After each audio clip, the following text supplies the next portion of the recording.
And we live, goddamn. Hey, about time. Hey, God, oh, boy, we was over this motherfucker struggling, ain't it? I know it ain't a God. Oh, them boys say, Good. where the hell them boys at? Man, hey, y'all got bear with us, man. Hey, technology is a motherfucker, all right? So Yeah, we appreciate everybody's patience. no, Appreciate everybody that's tuning in tonight. yeah, You know what what's I'm happening? saying? Oh, they in for this one. They say, they talking about the big shit. Word. Yeah. So definitely gonna go ahead and give everybody a chance to hop on this joint. I'm just getting all my shit set up, make sure I can see all of the commentary and everything. Yeah, Give me me too. one second. I'm gonna turn all my stuff down though, Yeah. cause I'm trying to work better on multitasking and reading all the comments. Cause you know me, my mind, the goddamn, just start Word. racing, and I don't know what the fuck to focus on. I'm be everywhere. Word. All right, there we go. Got that set up here. And then we got Yeah. Boy, it's YouTube. been a week, boy. I'm telling Uh, you, it's only Tuesday, and I'm already like, what the fuck? Like, shit crazy out here, bro. I nah, need I need a cold one for real today, bro. nah, I need this one. it's actually Goddamn. How everything on your end though, bro? You doing all everything's right? pretty good, man. My week is Yeah, I starting can't even off hear you, pretty bro. You talking? I can't hear shit you saying. for real.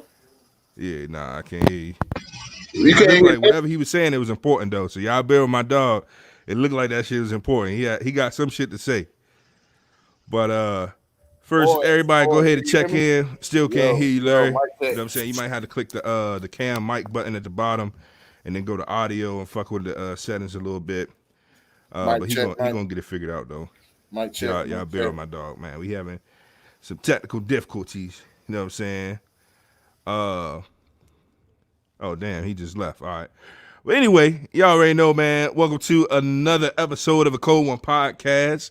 It's your boy Big D. My dog Larry having some technical difficulties. Damn, my glasses look crooked in the motherfucker.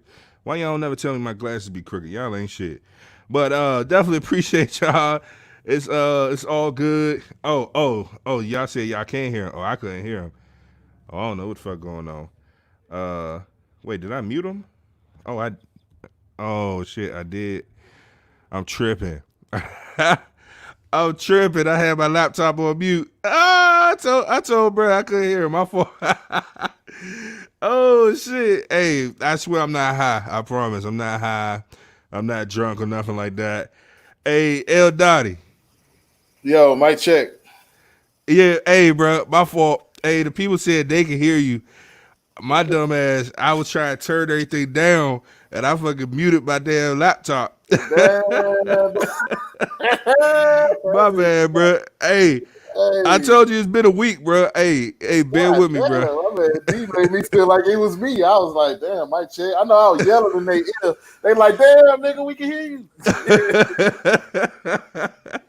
My man about to be yelling at you. Hey, Right. Mike check. Mic check for everybody in the back. Mic check. Oh shit, man. Hey, well, we appreciate everybody that's checking in. You know what I'm saying, appreciate y'all. Y'all got jokes in the comments already. I see y'all. Shout out to Nia checking in. My boy, pretty boy in the building again. Definitely appreciate you, bruh. Kayla in the building. Hey, Kayla. Felicia in the building. Shannon, Delanda, CJ. Hey, bro. Yeah, a week. Hey, look, can I say it's been a week already? Yeah, I know it's Tuesday, bro, but hey. We struggling, bro. Yeah, we in a different We kind of week, man. My week actually going pretty good, bro. I don't know what's. I know you. bro, I know you be telling me some stories and stuff, man, and I know how I bro. can get your way, bro. But over here, it's actually not bad. Word.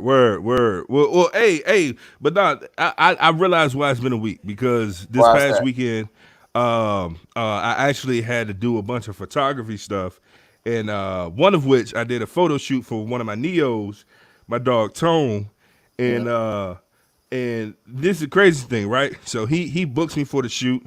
He tells me, yeah, me and my lady, we getting engaged and all this and that. And I'm like, word, when you popping the question? He said, I already did it. So I'm like, all right, cool. So I go out there, I'm doing the shoot. They looking real lovely, He got the all white with the white shoes with the gold toes on it. I'm like, all right, bro, you fly. She got like like the white pants and the I guess like a rose gold top with like the rose gold accented heels. So they looking good together, bro. Okay, Looking real good, okay. bro. Tell me why I'm doing the shoot, bro. Tell me, he say, hey, AD, come in closer. I'm like, all right, cool. I come in closer. Tell me why this man popped the question right there, bro. Shocked everybody. Cause I'm thinking that he already proposed. This man proposed right in the middle of the shoot. I ain't even know. He sucked your ass. I'm thinking they already engaged. You know what I'm saying? And it didn't even hit me that she ain't had no ring on. Because You know what I'm saying? you did say that he said it as if he hadn't done it yet.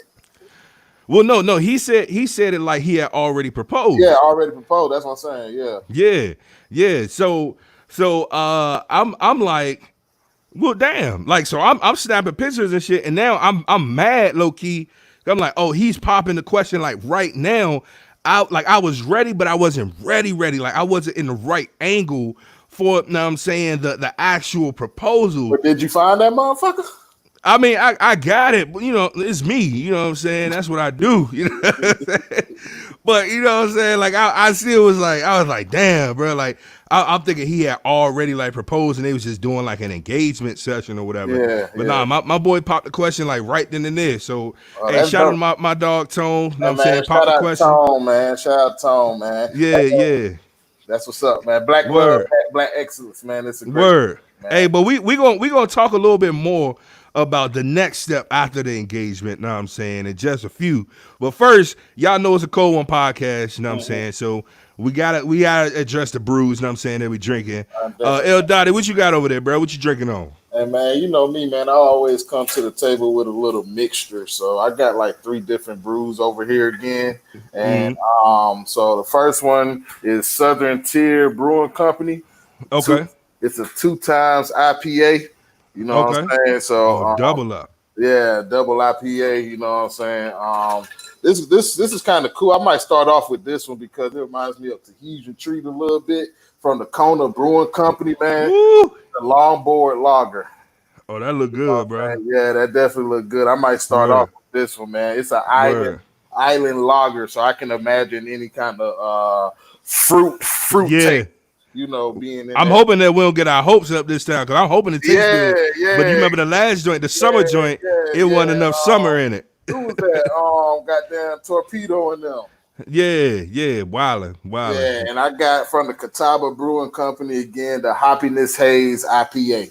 This joint is so dope because it got like the little dragon on it and stuff, man. That joint Word. Yeah. And y'all peep my boy, his cans is glistening, so they nice and cold. You know what I'm saying? You know so it's perfect for a cold one, you know what I'm saying? Yes, sir. Well, I'm keeping it simple.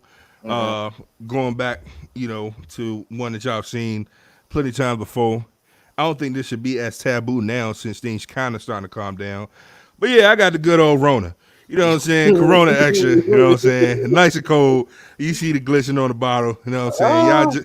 Hey, if you judge me, make sure you judge your mama too. But hey, y'all comment below. Let us know what you sipping on, what you drinking on, what you got in your hand. Oh, that joint look good. It's nice and clear. Okay, good pour too, bro. I see you. I appreciate that. With the thin head on it, that's how I love my beer, man. I don't like a lot of foam in my shot. I just want to get straight to the beer, and that's a great pour for me. Word. That's what's up, bro. That's what's up. All right, well, before we get started, we definitely got to get our special guest of the evening. She is no stranger to the show. Y'all know her, you know what I'm saying? So we just go ahead and bring her on.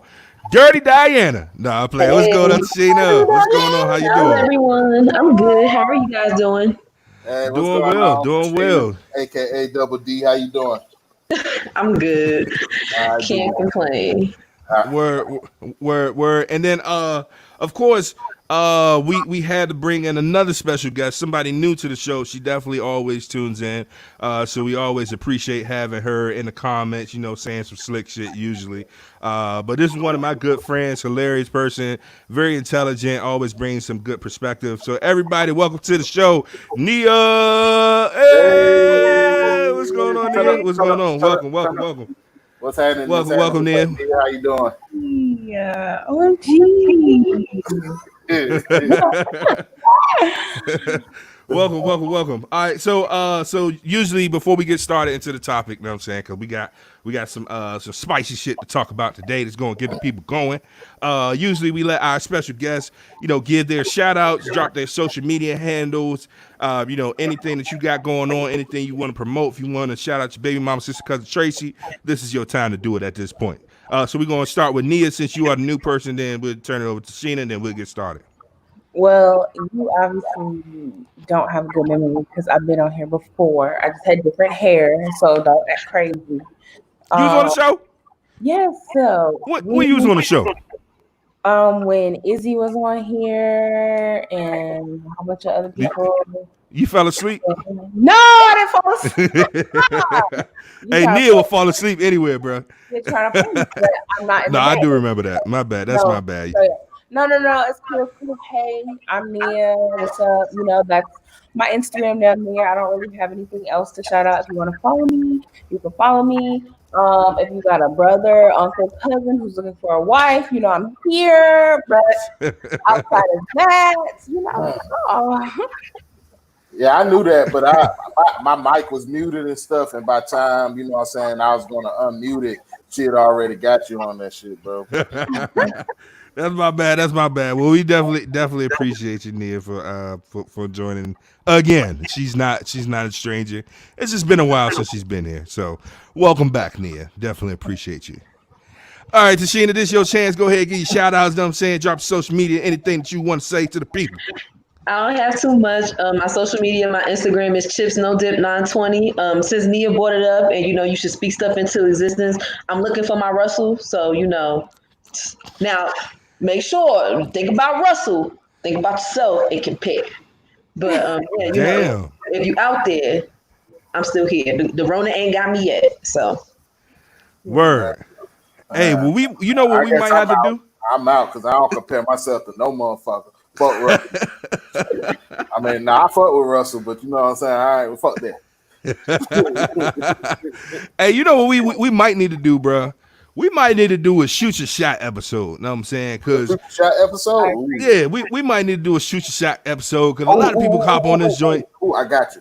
Shoot your shot episode, just the audio edition.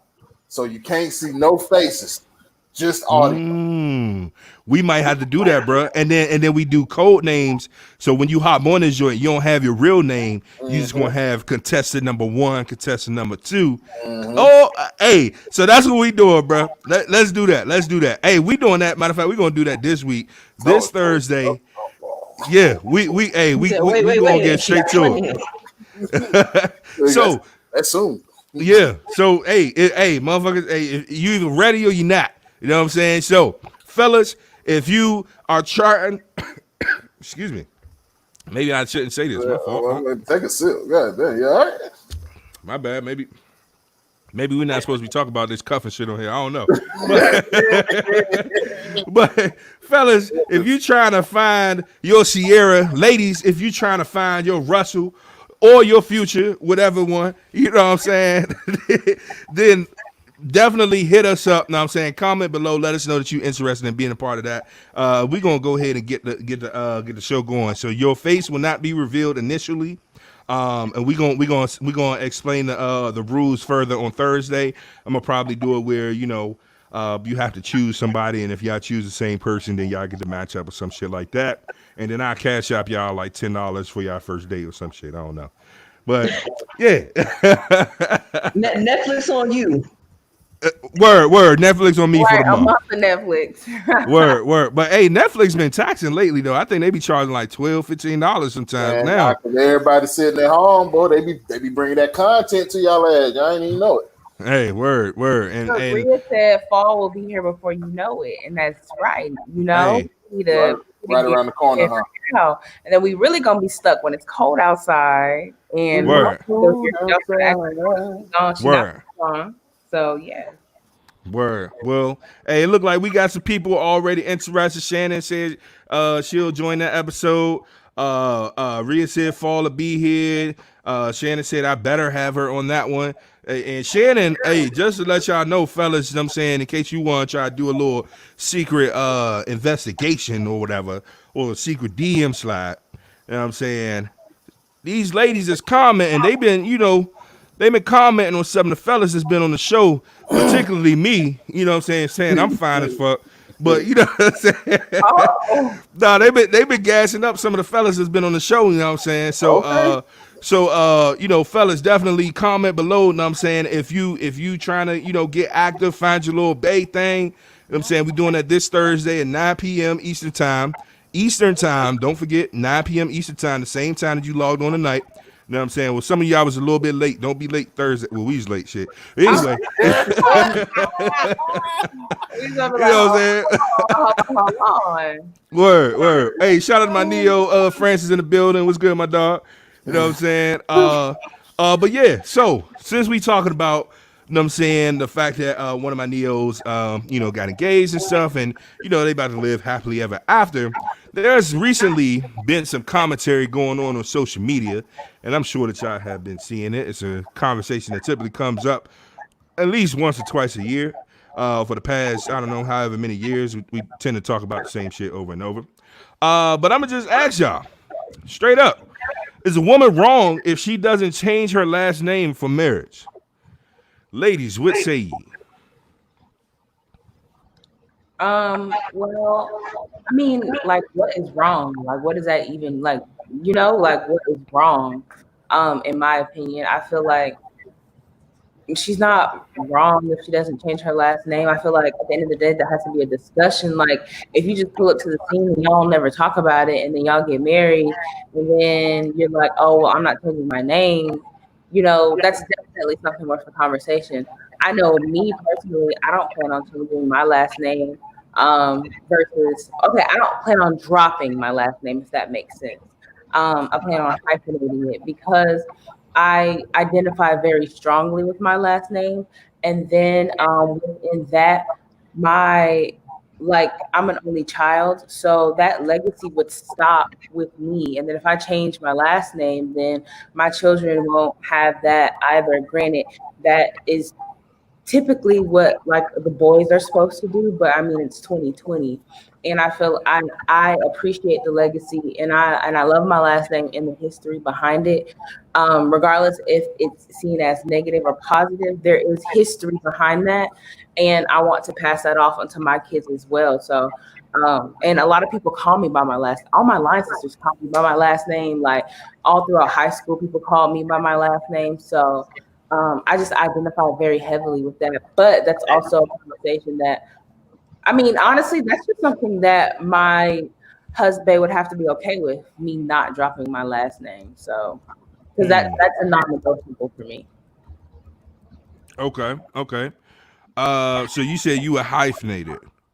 Okay, but you don't feel as though she's necessarily wrong if she. So do you feel like a woman would be wrong if she just didn't do anything? Like she was just like, my name's Jones and it's gonna be Jones till the day I die. I ain't changing shit. Well, I feel like for me, it's more of like the mindset behind it versus the actual action that it's affecting, if that makes sense. So I feel like if you're coming into a union with the lack of wanting to be flexible or the lack of wanting to basically become a union, like you're coming together with somebody, you're meshing with someone. So that's going to take compromise. That's going to take all these different things. That's going to take being flexible and changing in ways that you may not change just by yourself. So I feel like I more so have an issue with that just mindset, like, oh, this is just what it's going to be, and that's it. There's no compromise. There's no anything. Because even with me saying I'm hyphenating my last name, I feel like that's a compromise versus me being like, oh, well, fuck you, fuck your last name, fuck your legacy, and fuck your kids, and I'm not gonna change my last name, and they just gonna have my last name. Versus, okay, well, I can hyphenate it because I I appreciate you and I want to be in union with you, but at the same time, I identify with my last name. If that makes sense, I feel like that like, okay, I'm just not, then it's just like that mindset versus just the last name part. I feel like we get bogged down on like little details like this versus like the overall concept. I feel like unless she like has a brand or is making money behind her last name or something, then I wouldn't change my last name either. Hmm. Okay. Tashina, how you feel about that? What's your thoughts? I don't think she's wrong. I mean, I don't see brothers walking around trying to change their last name. You know, it's. I feel like women always have to have some type of reasoning behind their no. It can't just be I don't want to change it. Like I like my name. Like I don't see brothers trying to make the compromise of well let's hyphenate. I mean you got men being mad about just hyphenating the name. Like I've seen some people say like I've had this name my whole life. This is part of my identity just as much as your name is part of yours. And someone who wouldn't want to change their last name just needs to find a man who may be progressive in that area, who understands that us having our own identities doesn't make us less of a unit. Hell, they Hmm. might decide to come together and make a whole new last name, period, and be like, hey, well, let's create something that works for both of us. But I mean, it's just if you don't want to change your name, I don't think that it means you don't want to be with the person. I just think you might have a different idea of what a relationship should look like, and maybe you shouldn't be with somebody whose definition of a relationship requires that type of meshing. It's almost like people who say they want to be with somebody, but like will want to be married, but have two separate houses. Like there's people who function in long distance marriages, all these other things that these compromises that people may not see. Like, oh man, y'all how y'all meshing together, how y'all making a union, but it totally works for them because of who they are and their identity. So same thing with the last name thing. You just got to find somebody where he ain't tripping over his last name, and you want to keep yours. Hmm. What you think, El Dottie? Shit, man. D hit it right. Hit the what they say the nail on the head. Because it's all about perspective, man. It's all about what you're willing to accept. Like I can understand though the traditional value that a woman changing her last name to the man's last name holds. You know what I'm saying? Because traditionally speaking, that's what happens when you get married. You change the last names, but I can definitely understand too women wanting to feel, a connection with who their family is, you know what I'm saying, as well. So I think that a good compromise for that is to hyphenate, if that's what if the person who wants to hyphenate, if they're getting like feedback that's negative from their significant other, you know what I'm saying, that may be a compromise for them to hyphenate. It just depends Hmm. on your perspective on it, man. I think that if you're going to get married, there has to be some There should be some representation of that unity through with the name. You know what I'm saying? The name should be associated together in some form or fashion. And like Tashina said, goddamn, that could be in creating your own last name, or whatever Hmm. that may look like. But it's all relative to each individual and what they're willing to accept. So that may be cool with some people, but with other people, it may not be cool, bro. So it's all relative, man. Word. So in this case, I guess it sounds like everybody basically saying, "Fuck tradition." You know what I'm saying? Do whatever it is that make you happy. Everybody agree with that? All right. So in that case, ladies, are y'all because y'all know I'm here to stir the pot a little bit. Y'all knew it wasn't just about to be that damn simple. So, ladies, y'all about to get on one knee? You mean like if I fell on the ground and landed on one knee for balance? Of No, course. no. Yeah, sure. No, I mean like, you know what I'm saying? Are you getting on one knee to propose to your husband? Propose a dinner plan, what? Propose to suck dick? No. I don't know. Not quite, not I don't quite. know too many reasons. Are you shooting the ultimate shot? Are you shooting the ultimate shot by getting on your knee and asking your man hand in marriage? I'm gonna say it like this, and this is coming from a heterosexual woman, so I don't know how it works outside of those spaces. But in heterosexual relationships, I ain't never seen a situation work out where a woman has to be the lead in the commitment portion of it. That feels like the ultimate chase, grab, pull, and it's like no, a man that wants to be with you ain't gonna put you in a situation where you gotta propose to him. If you propose it to him and he said yes, you need to make sure he's not homeless first because he could just be saying yes to get on your insurance. And you need to make sure like this is really what you want because you will be leading the rest of your relationship like that. I All right, disagree. let me ask this. Hold on, D, let me ask this. So, if we're talking about tradition, right, and the last names, right? So, if you don't have to switch your last name, what's wrong with you shooting the shot? Like, if you're not switching your last name up anyway, why can't you just go ahead and get on one knee and be like, "Yo, you know what I'm saying? Will you marry me?" I feel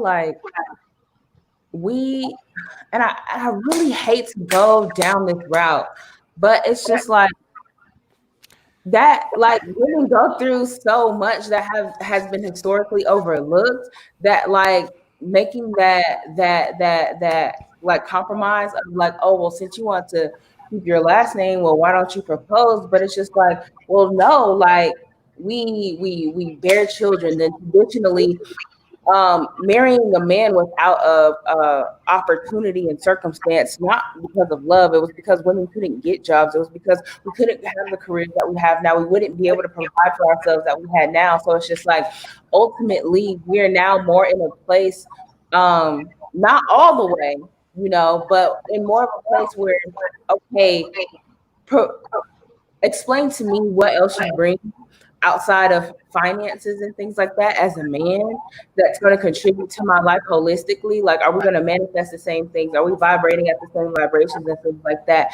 And it's just like, at the expense of all of that, I should still be able to maintain my autonomy and my identity of who I am as a woman and not get lost in you as a man, because traditionally that's what society wants us to do in the first place.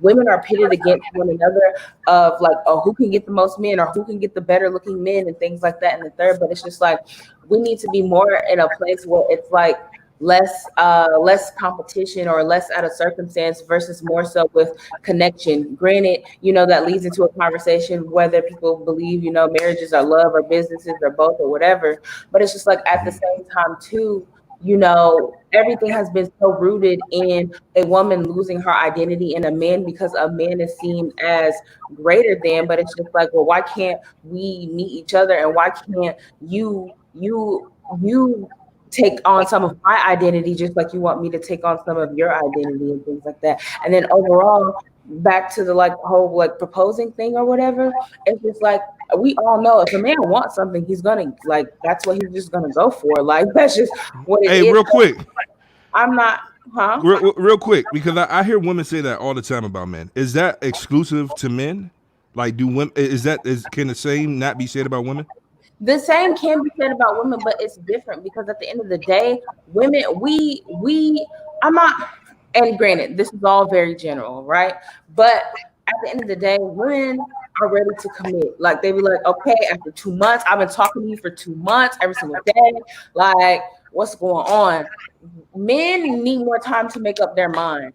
And I really hate to say it like this because this is going to sound like really bad and very general, but like, just in life in general with women, if we have a child, we have to figure out, what I'm saying, right then and there, what are we about to do about this child? Like, or just different decisions that we have to make through life in general. Like, we just grow up faster, we move faster. I mean, it's Bro, I got that questions. women are mature way faster. So it's just like, we have to make more decisions faster and more often versus men get babied and they get time to sit down in their feelings and decide what they want to do. So therefore, when I am seeking out a commitment with the man, it's genuinely on him as far as him making that final step of commitment.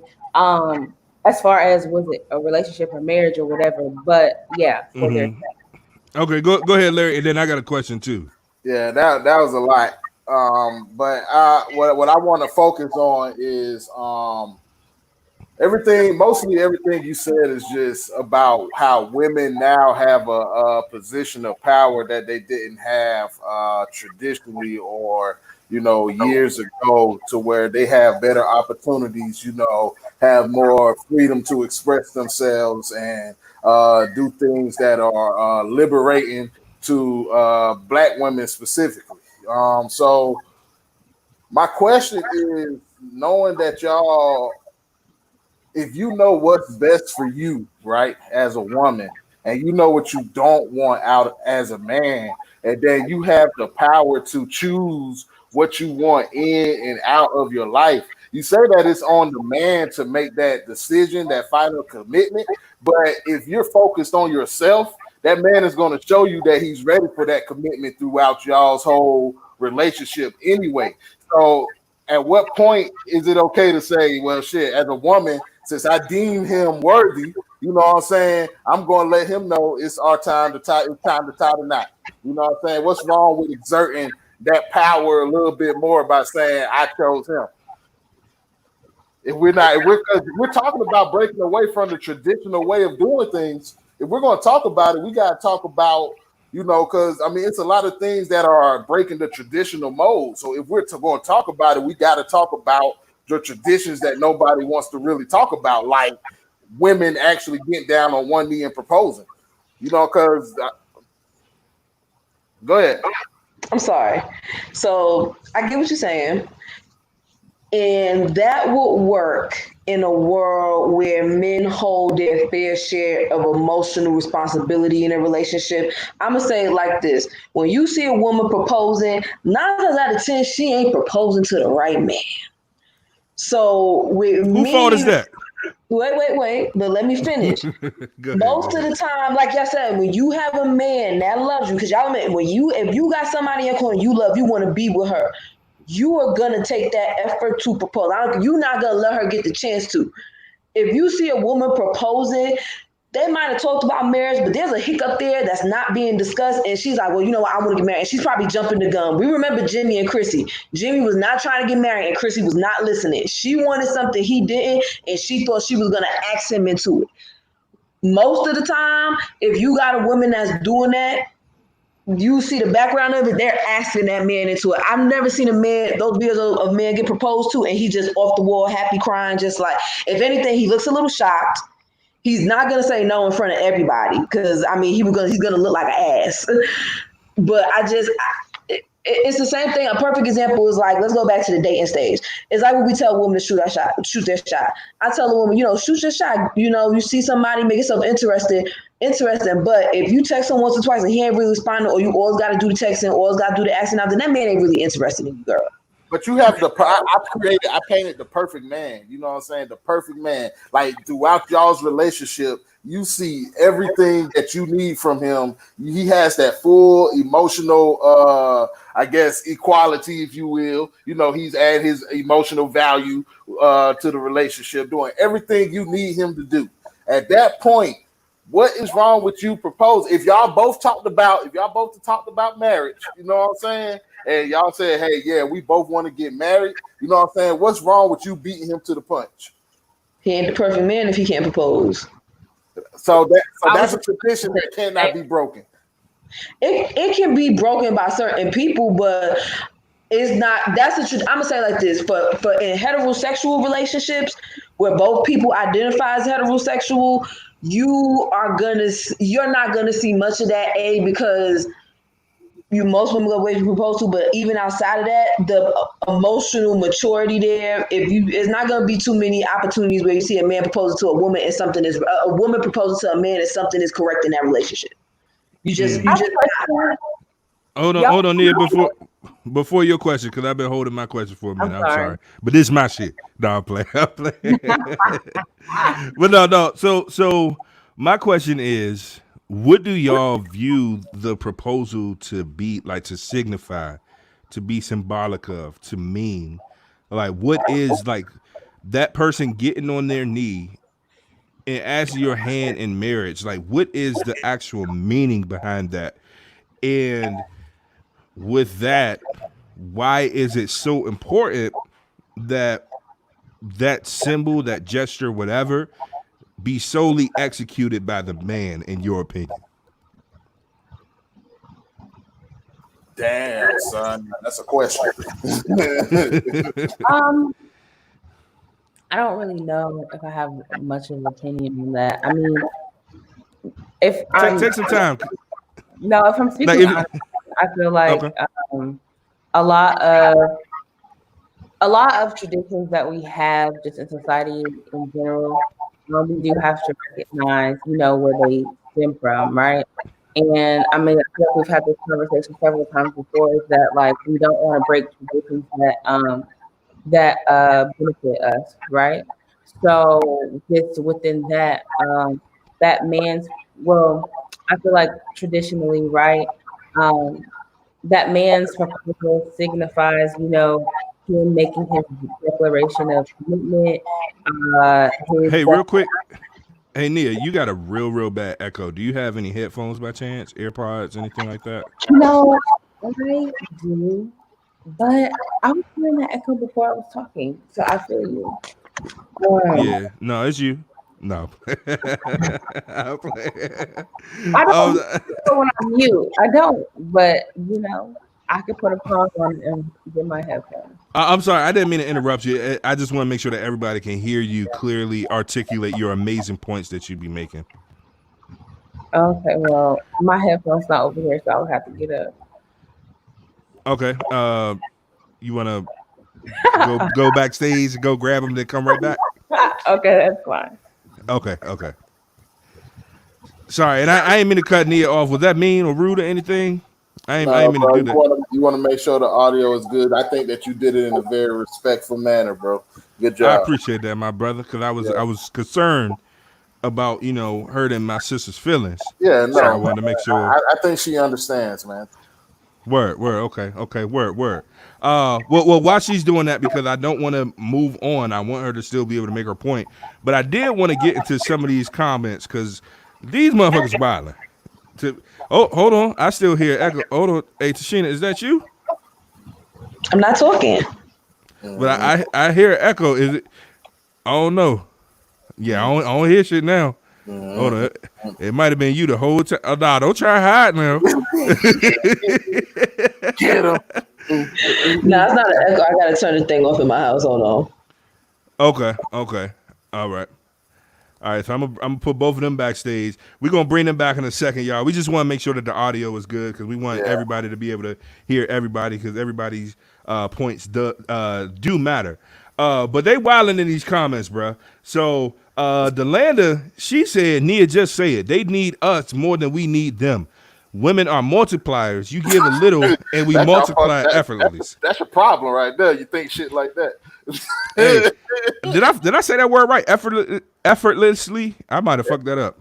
Effortlessly. Yeah, y'all know what the fuck I'm saying. Shit. Effortlessly. Rhea said, if he pays all the bills, I'm down with tradition. Look at this shit. Y'all gotta see this. This shit don't make no goddamn sense. Y'all in my comments wilding like a motherfucker. Hey, Shannon say, if he gets on one knee, she'll change her last name. Okay. So we got one right there. Hey, Two Drink Teddy said hyphenation is for the bird. Oh, yeah, Teddy. Hey, Delana came back and said, which is exactly what Homegirl said, a real man won't allow that question to be in place.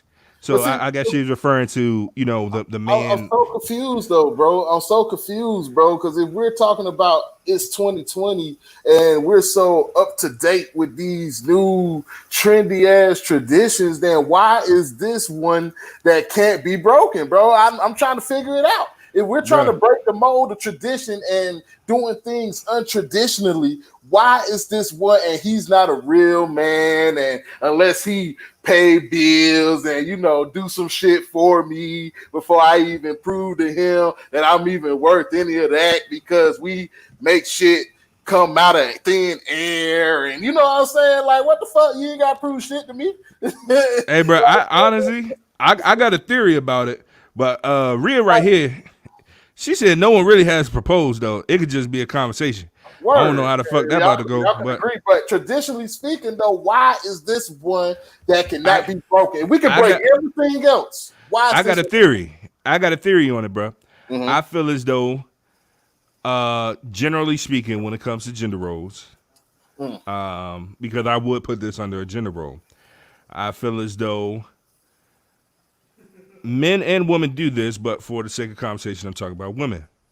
Women want to get rid of the gender roles that they don't like and then keep the ones that benefit them. You know what I'm saying? So that's what I feel. That's my theory. Yeah. So it's like it works for them, they good with it. Yeah, because they like, yo, Hey, bro, fuck tradition, fuck patriarchy, fuck all that bullshit. I don't gotta change my last name. You know, fuck all that. And I can handle Word, everything by word. myself. You know what I'm saying? But then I'm like, yo, hey, I want you to propose to me so I know that you really ready for this thing. Word. Oh, fuck no. You ain't no real man. You Ain't no got me real man fucked gonna up. let no Who the woman get fuck in you no think you one knee talking and to? blah, blah, blah. You know what I'm saying? Fucked up. So it's like, and I mean, this translates to multiple things because, you know, I mean, we see this in dating. You know, women still aren't, you know, about to ask a guy out on the first date for the most part. Some women will, you know what I'm saying, but most women aren't. Most women aren't paying for the first date. A lot of women not paying for no dates until like after date 5. You know what I'm saying? Or marriage. Yeah, word. And A lot even of women then, a lot of women not having sex until marriage. word. And then she still ain't gonna take your damn last name. At the end of the day, that sounds like You a know what I'm sucker. saying? If you ask me, that sounds like a sucker. Word, but I'm gonna go ahead and bring Nia back on. I think she got her headphones situated. Nia, give me a thumbs up, and Sheena, give me a thumbs up if y'all got y'all shit situated. All right, cool. You gave a thumbs down. I was about to kick your ass off the stream. All right, y'all back. Welcome back. Wait, hold on. Do a little mic check. 1 2 1 2. Hey. Hi. Hey. Y'all sound. that shit beautiful. Ooh, y'all Good say, job. great Yeah, job, man. ladies. Great job. job, ladies. Everybody, say great job in the comments for this Man, amazing y'all audio right here. great. Do y'all hear that crispiness? Goddamn, you can hear a rat piss on cotton. Word. Hey, Oh hey, my that's an God. old ass saying right there. A Am digital I allowed rat to eat piss. on here, or is that against the rules? Wait, you said what? Am I allowed to eat on here? Or is that against the rules? What I you mean, it's got? a little ghetto, but you can do what you do. No, I'm Okay, playing. Go ahead. Did you bring it up? Did you bring it up for everybody? I was just wondering. I do have enough for everybody. What we Actually, eating? I'm intrigued. What we eating? we're having some Mexican food here. I just have a little array of dips. I'm a dip person, so yeah. Oh, you're dip queso and Oh, spinach. you said dip. I was about to say, hold on. This ain't that type of show. Or is it? Hey, look, y'all say that for Thursday now. Who the hell said that? Oh, I is am that person as well. But Nia, you were in the middle of making a point. I'm so sorry. I didn't mean to interrupt you though. And you might have lost your train of thought. If you did, Yeah, I'm I sorry. don't really remember what I was saying. I think I was speaking on the gender role of the man proposing. Um, Yeah, one, because oh, go ahead. I Because I had asked a question. I just, just remembered. I was saying that I mean, honestly, like nobody's trying to get rid of gender roles that benefit them. Like, of course, a man would love to be in the bed all day, come home, food, house clean, clothes iron, and everything else. And of course, like a woman not paying anything at all whatsoever, groceries always being in the house, stuff fixed, XYZ and the third or whatever, right? Um, and honestly, that's with anybody. They want to be catered to, right? And I feel like ultimately, though, I feel like what it takes is for people to acknowledge the other side, right? So for me, it's like, well, acknowledge that women make like 47 cents to a man's dollar. Acknowledge that we are demonized for tapping into our sexualities. Acknowledge that black women are over policed and seen as overly aggressive and all these other things and like demonized for that. Like, acknowledge all those things. So I know that you see me, I know that you hear me, I know that you feel me, and I know that you empathize with me, and I know that you are on the journey with me for this fight for quote unquote equality or justice. But and the same, on the other end, and I will return the same. And I feel like that creates a better space for us to be able to maneuver in these unions. Because if I'm being honest, me, like myself, just speaking on myself in my relationships, believe it or not, I'm a very like submissive person in my relationships and things like that, and that's where I operate comfortably. You know what I mean? Like, I enjoy cooking, I enjoy catering to someone, I enjoy like that. I genuinely enjoy that. because also my love language is also acts of service. So it just works in that way, you know? So within that, I want to be proposed to, right?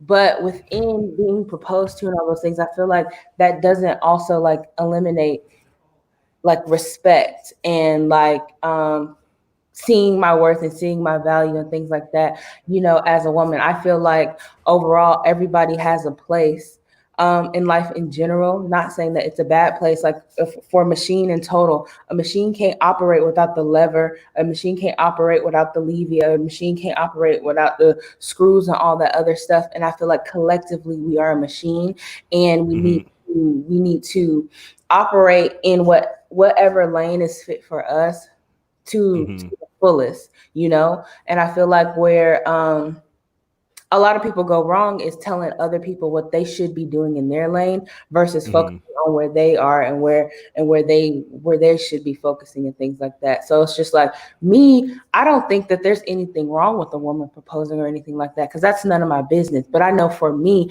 I want that declaration of, you know, love and that tradition for me in my relationship. But what I do also am willing to put on the table as well is that, like, okay, like, you know, I'm gonna make sure within reason the house is clean and I'm cooking and, you know what I'm saying, and things like that, and certain things that do subscribe to gender roles. And I but within reason and respect. It's not out of this is what I have to do, but this is what I want to do, and this is what I want to contribute to this relationship and things like that. So that's kind of where I come from with it, because that's where I operate and that's where I'm comfortable just as much. So it's like that's where I operate from. So the guy that I'm with, you know, I would like for him to operate from a place of, okay, you're walking on the inside of the street. Okay, you're not touching any doors. You know, like I'm going to carry what I can carry within reason. Like if we got a shitload of groceries in the car and we living on the third floor in our apartment before we buy our $1 million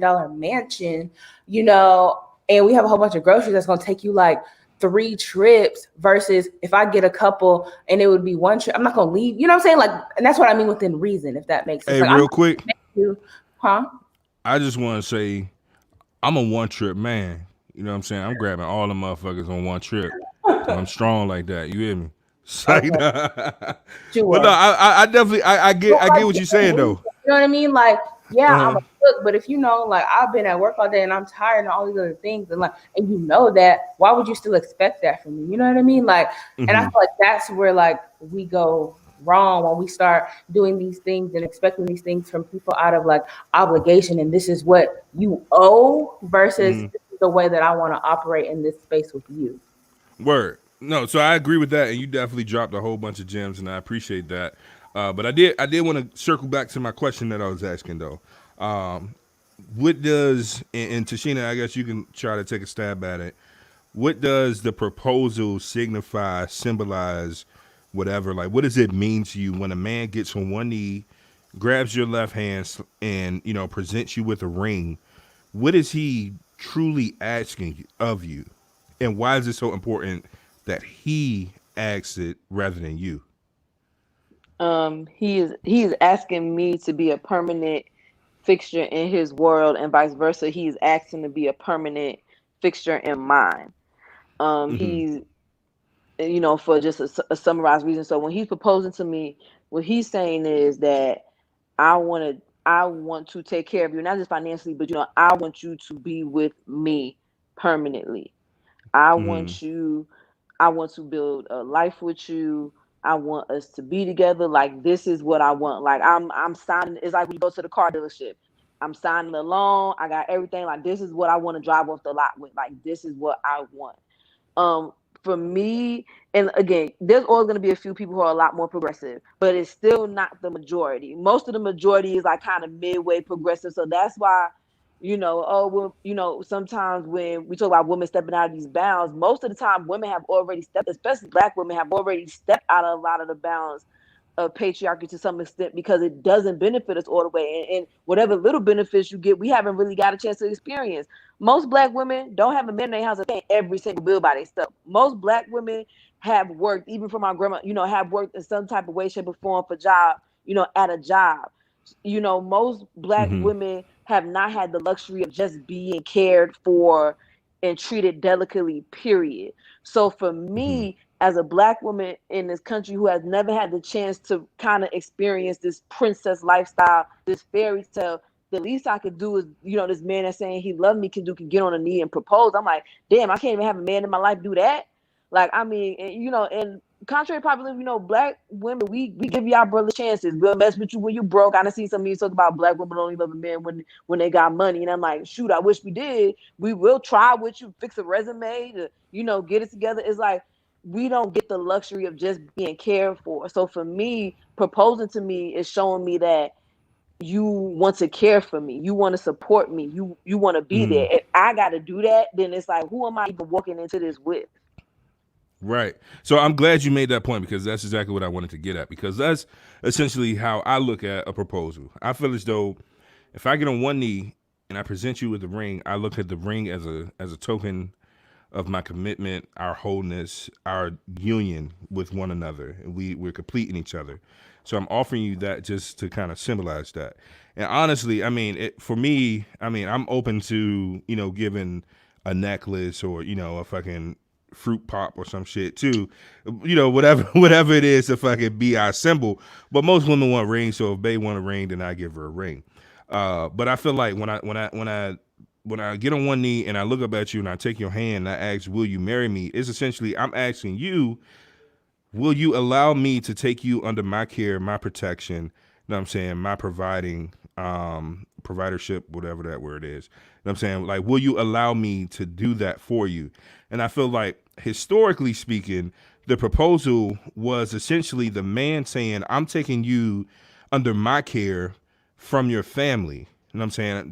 From your father's care, because that's usually how it was historically speaking. And so I feel like somebody that, you know what I'm saying, really values that and really believes in that and the value of the proposal and all of that, I can see why they would be bothered by a woman not in turn wanting to take on his last name, because that's also a part of the reason why the last name was taken on, because it was like, okay, well, you're now under the protection of the Johnson family, or whatever. And so it's kind of interesting that some women want only one half of that. And understandably so, and I get it, we're not living in the old days, but if we're talking about tradition, we're talking about value and proving something, from a value standpoint, I mean, then why is it so absurd that some guys are just against a woman not taking his name at all, especially if he does fulfill the traditional role? Now, I ain't talking about the motherfuckers who, sit at home all day, barely work, telling his girl to go half on a rent. He don't cook and clean, expect her to do everything. Like, he a bum. I'm not talking about him. And the reason I'm not talking about him is because I know that neither one of you ladies will actually date somebody like that. I'm talking about the type of guys that you would be attracted to, the quality of a man, the caliber of a man that both of y'all deserve. And I could understand why he would be bothered if he's coming to you and saying, I want to take you under the care of the Johnson family, which I, uphold as a man of the Johnson family. And I want to take you under my care, and I want to create a beautiful life with you, and I want to have these children and all that. Now, let me say this. Me personally, I don't give a fuck about my last name. Fuck it. I don't give a fuck. Like, if she want to take my shit, cool. She don't. I don't give a fuck. If she want to hyphenate, if she want to create a whole new name, I'm with all that. I'm with whatever. But, you know what I'm saying, for somebody that's super traditional, I could understand it. But it's interesting that some of the ladies in this, and I do want to, I know we got to get to the other topic soon, but some of these ladies in this comment section are interesting. So they saying some men do take on some of the woman last name. It's not unheard of. Ladies, y'all letting y'all man take y'all last name? Sure. Yeah, if you want to. Come on, join the team. Yeah, I love my husband. If he wanted to take my last name, I would be more worried about my mama looking at him sideways than me. So, but if he wanted to take my last name, so it's okay for me to take yours, but you tripping by you taking mine.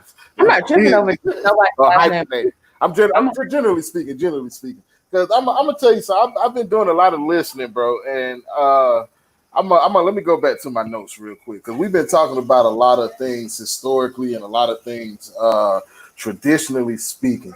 And so let me just try to see if I can paint a picture about traditionally and historically speaking for black men. So and kind of men in general.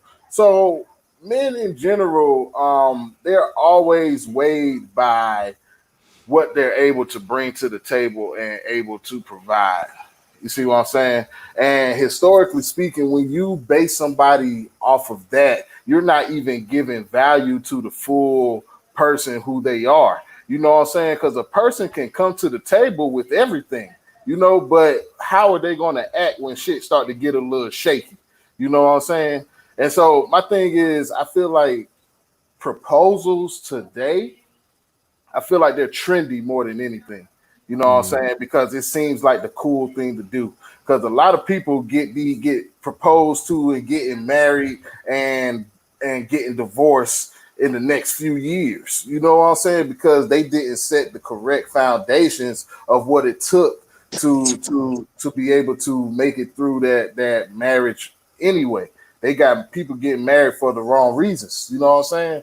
But to me, for me, though, what it means is that we are at a point of completeness to where our life is only going to get better or it's only going to be enhanced by this union. Like we've worked out all the kinks we needed to work out with ourselves and with each other. You know what I'm saying? And we have an open line of communication. You know what I'm saying? And that we're sinking, we're literally sinking into one.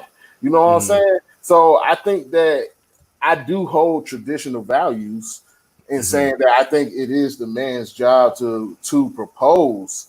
But in playing devil's advocate, if you even saying yes to a man's proposal is based off of everything he's able to provide for you, he truly cannot be certain that a woman is going to accept his proposal because he may think that he's ready and you may be on a different page. So I'm trying to figure out, like, why is it such a far-fetched thing to allow a woman to propose because she is the only one who can truly say yes and think that a man is ready. If she has all these stipulations on what it takes for a man to be ready, what's wrong with her being like, okay, you got it, let's make it happen?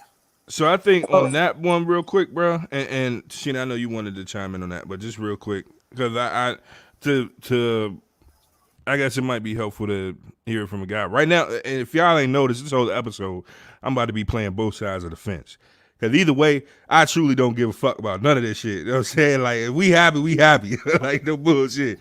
But I can see, and though I don't agree that women shouldn't propose or it's not a woman's place to propose, like, though I don't agree with that, and I feel like if you're a woman, you want to propose, and fuck it, propose. I can see somewhat of the woman's side because let me ask you this, bro. If you know that you in love with a woman, right? You know that you want to be with her for the rest of your life, and you feel like you're ready. You at that point where you like, you know what? This is the woman that God sent for me. Are you just going to sit there and not propose? If you got all your ducks in a row, you know this is who it is. Are you going to not propose?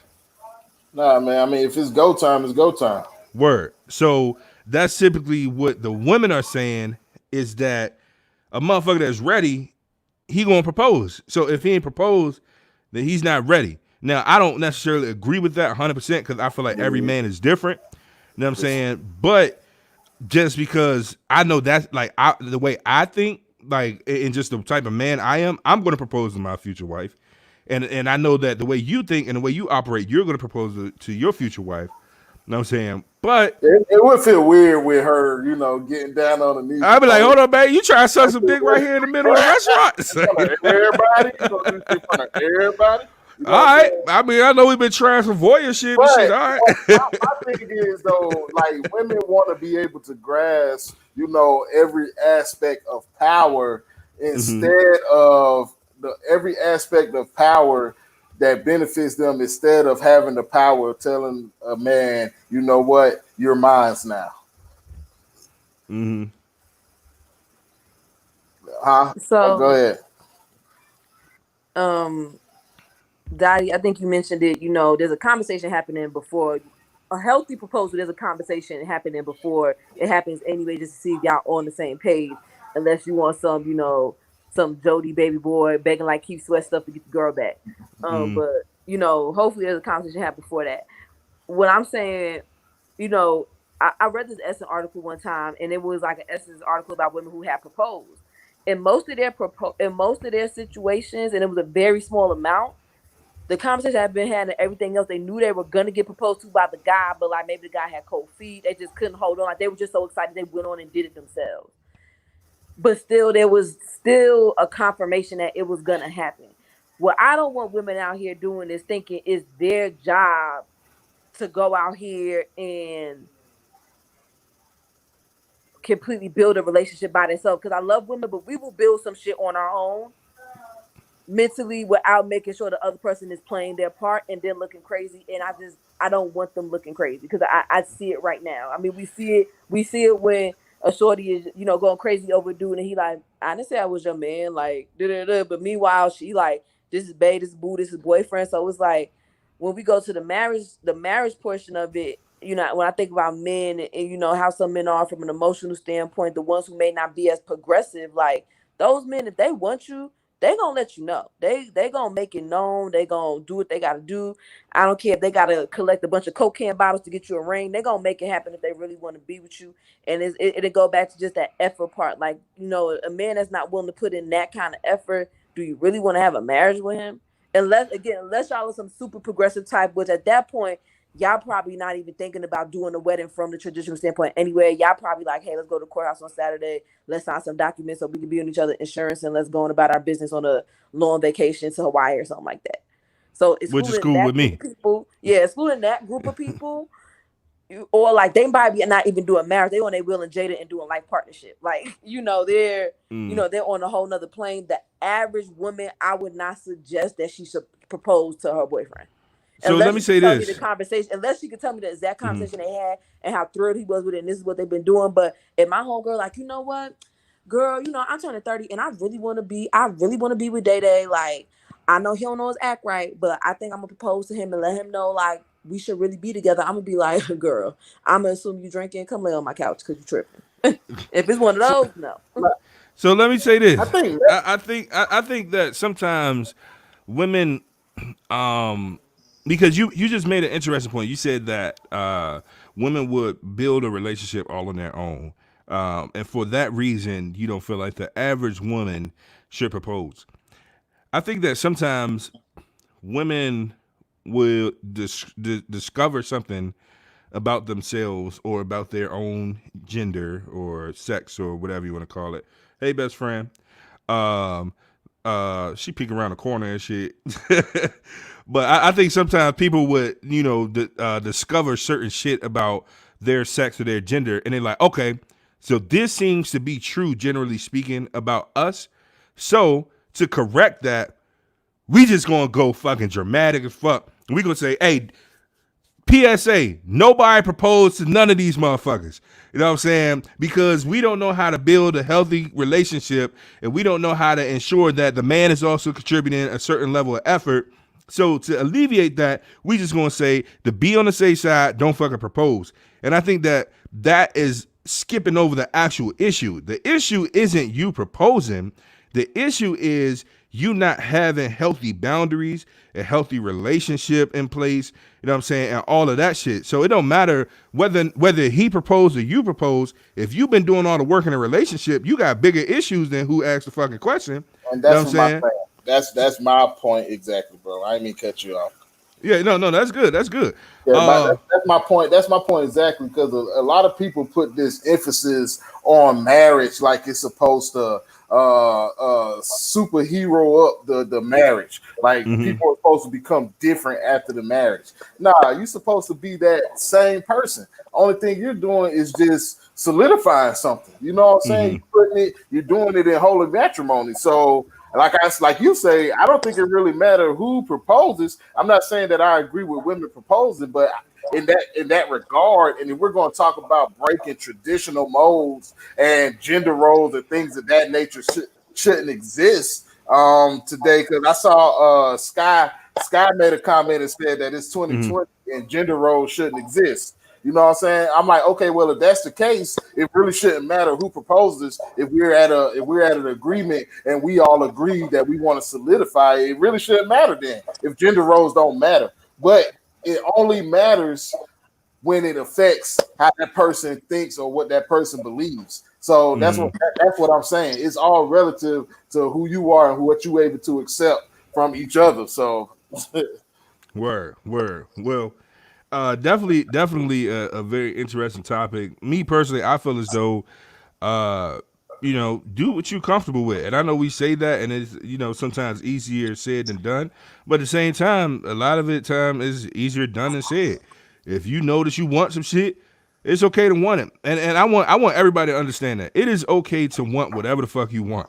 You know what I'm saying? If you want ladies, if you want a husband that's going to propose to you, let you keep not let you, but has no problem with you keeping your own name, you know what I'm saying? Doesn't want any kids from you, spoils you, buys you a new fucking Teflon or Telfit, I don't know how to pronounce it, the new bags, buys you one of them joints every day, you know what I'm saying? Got you 10 Birkins on standby, got you 3 cars and shit, and give you amazing dick and don't cheat. If that's what you want, that is okay. Now, understand that you probably gonna be waiting a while before you find that motherfucker. That's a gay nigga right there. But it is okay, so don't let nobody shame you for wanting what you want. Now, if your reasoning for wanting what you want is problematic, then that's for you to handle with your therapist. But, overall, it's okay to want what you want. Fellas, if you want a woman to propose to you, know your worth, king. Wait for her to get on that one knee. You know what I'm saying? And then hopefully honeymoon night, she get on 2 knees. And, you know what I'm saying? And understand that you're going to be waiting a while. Understand you're going to be waiting a while, but... Yeah, you probably... Hey, bro, you probably gonna be waiting a while, bro. You might have to be like 40 and get you like a little 28-year-old, little tenderoni. Nah, that's why you got to talk about it, man. And we agree. If I let you know up front, you got to propose to me when this thing ready. Goddamn it, you don't do that shit. That's your fault. Word. Hey, and Lanaja just made a great point. Take your behind to therapy too, King. That's right. Therapy for everybody. If you need help finding a therapist, for therapy for blackmen.com for the fellas, and therapyforblackgirls.com for the ladies. You know what I'm saying? Or it might be .org. Try both of them. Just Google the shit. Damn. But yeah, that's real talk, man. But it's also been it's been some other stuff going on in the media as well that I kind of wanted to bring up, and y'all probably saw the title of the video in the description and shit. So we're just gonna talk about it. As many people know, Meg Thee Stallion, she got shot in both of her feet. Before, I think everybody was thinking that she got shot in one foot. Then people were saying she got shot twice in one foot, and now she got shot in both feet. And she recently, the first thing that happened was the story came out. Then she went on social media and responded to Drea, who I don't know what the fuck Drea does exactly, but she's, I guess, a celebrity or popular person or something. But Drea was in a podcast joint and made jokes about getting shot in her feet. She was like, basically, she wants somebody that loves her so much that he shoots her in her feet or some shit like that. So Meg came on Twitter and she responded. She didn't mention her directly, but she said, "Dumb bitch who jokes about somebody getting shot," and so a lot of people felt as though that was disrespectful. But then also just on Twitter and other social media in general, a lot of particularly guys have been making mad jokes like, it's up this summer or it's up 2020, we shooting these bitches in their feet, this, that, and the third, and just like a whole bunch of shit Um, that has been said, been commented, been posted. You got artists like 50 Cent posted some memes and shit about it, laughing about it. And it's just been a whole lot. And then it's also been a lot of speculation in regards to the story, because we really don't know the full details. We don't know everything that happened, but you got some people saying that she was beating up Tory because he's like 5'3" and she's like over 6 feet in heels and she's stronger than him. So she allegedly was beating on him, and so he shot her in self-defense or some shit. Then some people were saying, oh, well, she's actually a man, so he shot her, whatever. And then it's just been a whole lot of speculation. So recently, Meg went on to Instagram Live, and basically she said that she was okay. She had to have surgery. She was indeed shot in both of her feet. She still didn't name any names. A lot of people feel as though it's Tory Lanez. She did say that a lot of the rumors are bullshit. She said she didn't put her hands on anybody or anything like that. But she didn't. She also didn't, because I'm sure that she probably seen the rumors about it actually being Tory Lanez that shot her, because he did get arrested that night when she got shot. So she didn't say like, no, Tory didn't shoot me. So I mean, it's a lot of shit going on with this story, and especially because we don't really know too much. We just know like a lot of speculation around it. So I guess I just want to open the floor. What's y'all thoughts on it? Y'all comment below. Let us know what y'all thinking about, and yeah, Yeah, what y'all think? I'm gonna say something initially, and then I'm gonna let the ladies have it. But because I was one who was partaking in the joke, what I'm saying, not to laugh at, Meg Thee Stallion, her situation, but just the comparison that they was making. I mean, that itself was funny. I don't think that nobody getting shot or any gun violence is anything funny. So I want to say that I wish her a speedy recovery. And that's the thing, D. You mentioned a lot that we don't know a lot about the situation. Everything up until this point is speculation. So I don't even want to say that Tory did it, because that's something huge to accuse somebody of. I'm not saying Mm-hmm. whether he did or he didn't, because nobody knows. But they ain't Mm-hmm. saying shit. She came on there, didn't say shit too. You know what I'm saying? Just kind of addressed the rumors and stuff, but didn't really talk about the situation itself. So Mm-hmm. I'm not one to really speculate on things I don't really know shit about. I mean, I would love to kind of bring it to a real life scenario, because I do have a question of what ifs. You know what I'm saying? And that's a part of creating content, is creating those what ifs. But what I am going to say is that I don't think that at what okay, let's do this. Here's a question. Let's say that her and Tori was fighting. Let's go with the one that's saying that she was beating them up or whatever. So she obviously can overpower him. So he shot her. So for at what point is that okay? What point is I don't think it's okay to pull a gun out. Oh, okay. I thought I heard feedback. My bad. I don't think it's Yeah. ever okay to pull a gun out on anybody and start to shoot them, bro. But at Mm-hmm. what point is it okay, if that was what was happening, that she was attacking him? What point would have been okay for him to defend himself, and what would that look like to where it would have been acceptable? Mm-hmm. Well, for starters, real quick, and then I'm gonna let you go to Sheena. She did say that she didn't touch him, like she Understood. wasn't Yeah, attacking him. understood. Yeah, Okay, go ahead, yeah. Sheena. I'm not saying that. I'm not saying Yeah, that. you just saying what if? What if? Yeah. Yeah. So I think this plays on a larger conversation of when we talk about showing empathy for Black women, and why do we have to rationalize why she was hurt, other than just understanding she was hurt, and let's be nice about it. And yes, we don't know the whole story, but we do know that somebody was shot twice. So Mm-hmm.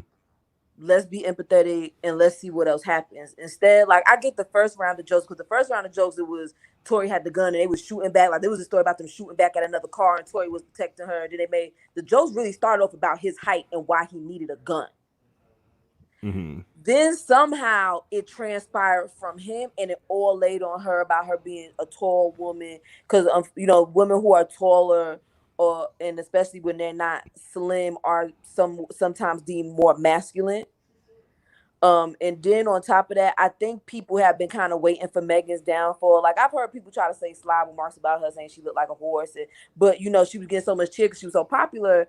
She hadn't really gotten into no shit that you didn't really hear it. But then now's the time. She's on her back now. She's low, so let's make those jokes. The trans jokes that transpired from it shows us that as a community, we're not as progressive as we play to be on social media, because whether she is not trans, but even if she was, that would not give any man an excuse to shoot her. Being trans does not mean you are now, your life is, oh, you should be shot. No, absolutely not. But if in the happenstance, let's say, and I hate to bring this up because again, it's already been said that she did not put her hands on anybody, but let's say this was a situation where a woman put her hands on a man, he still doesn't have the right to shoot her. This is not him. This wasn't a case of, he pushed her up against the seat to get the car. Like, if me and you are fighting hand to hand and you pull out a gun, unless your life is in imminent danger, you're going to jail, because you can't just pull out a gun. You can't just bring a gun to a fist fight and think that's okay. But I just think, and D, we've had this conversation in the chat a lot when we talk about how can Black men support Black women. How. Well, here's how.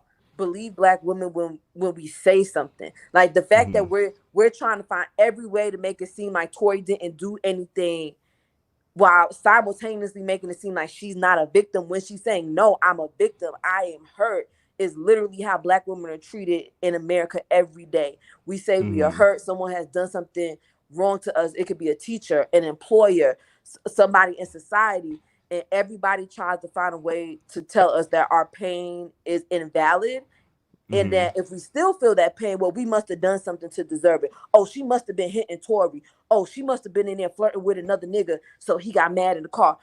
Instead of just accepting that somebody hurt us, and that empathy needs to be felt with that. And it was sad to see, and I saw women jumping in too. And unfortunately, a lot of times women will jump in because they want to be a part of the cool crowd. They want to get their kikis off. They've been hating ass bitches, so they can't wait to kind of jump in and say something. But this is that perfect example when men say, well, how can we, what little way, this is a little way we can support right here. When a woman says something to you, if your first reaction is the question, is she telling the truth? And I'm not saying that a woman can never lie, but if a woman says, hey, I have been hurt, disrespected, something has happened to me in some way, shape, or form, before you ask her, are you sure? Or, nah, couldn't be, say, are you okay? How can I help you? What can we do? Before you automatically go into, well, nah, that just can't, like the fact that, and it goes back, I think, even to slavery, but how, Black women were treated as, unbreakable, strong, all these things that now, even with doctors, they don't believe us when we say we in pain. So it hurts us when our own men in our own community don't even believe us when we say we are in pain. Something has happened to us. Like, the girl got shot in both feet. You ain't gonna lie about getting shot in both feet. Damn. Word. And so somebody just Rhea just made an interesting point. So she said a dude on Twitter said that people are apathetic or making jokes because Megan portrays herself as aggressive or masculine. It sparked an interesting discussion. She then said the dude said if it was Janae Aiko, or Beyonce, people would be more sympathetic because they are feminine, quote unquote. And I do think that is definitely playing into it. So I think that there are some dudes out here who feel a way about the hot girls and the city girls. You know what I'm saying? And we see it all the time on social media. Hot boys up by one, city girls, hot girls up by two, whatever. And it's like a competition to constantly shit on each other. You know what I'm saying? As men and women, particularly Black men and Black women.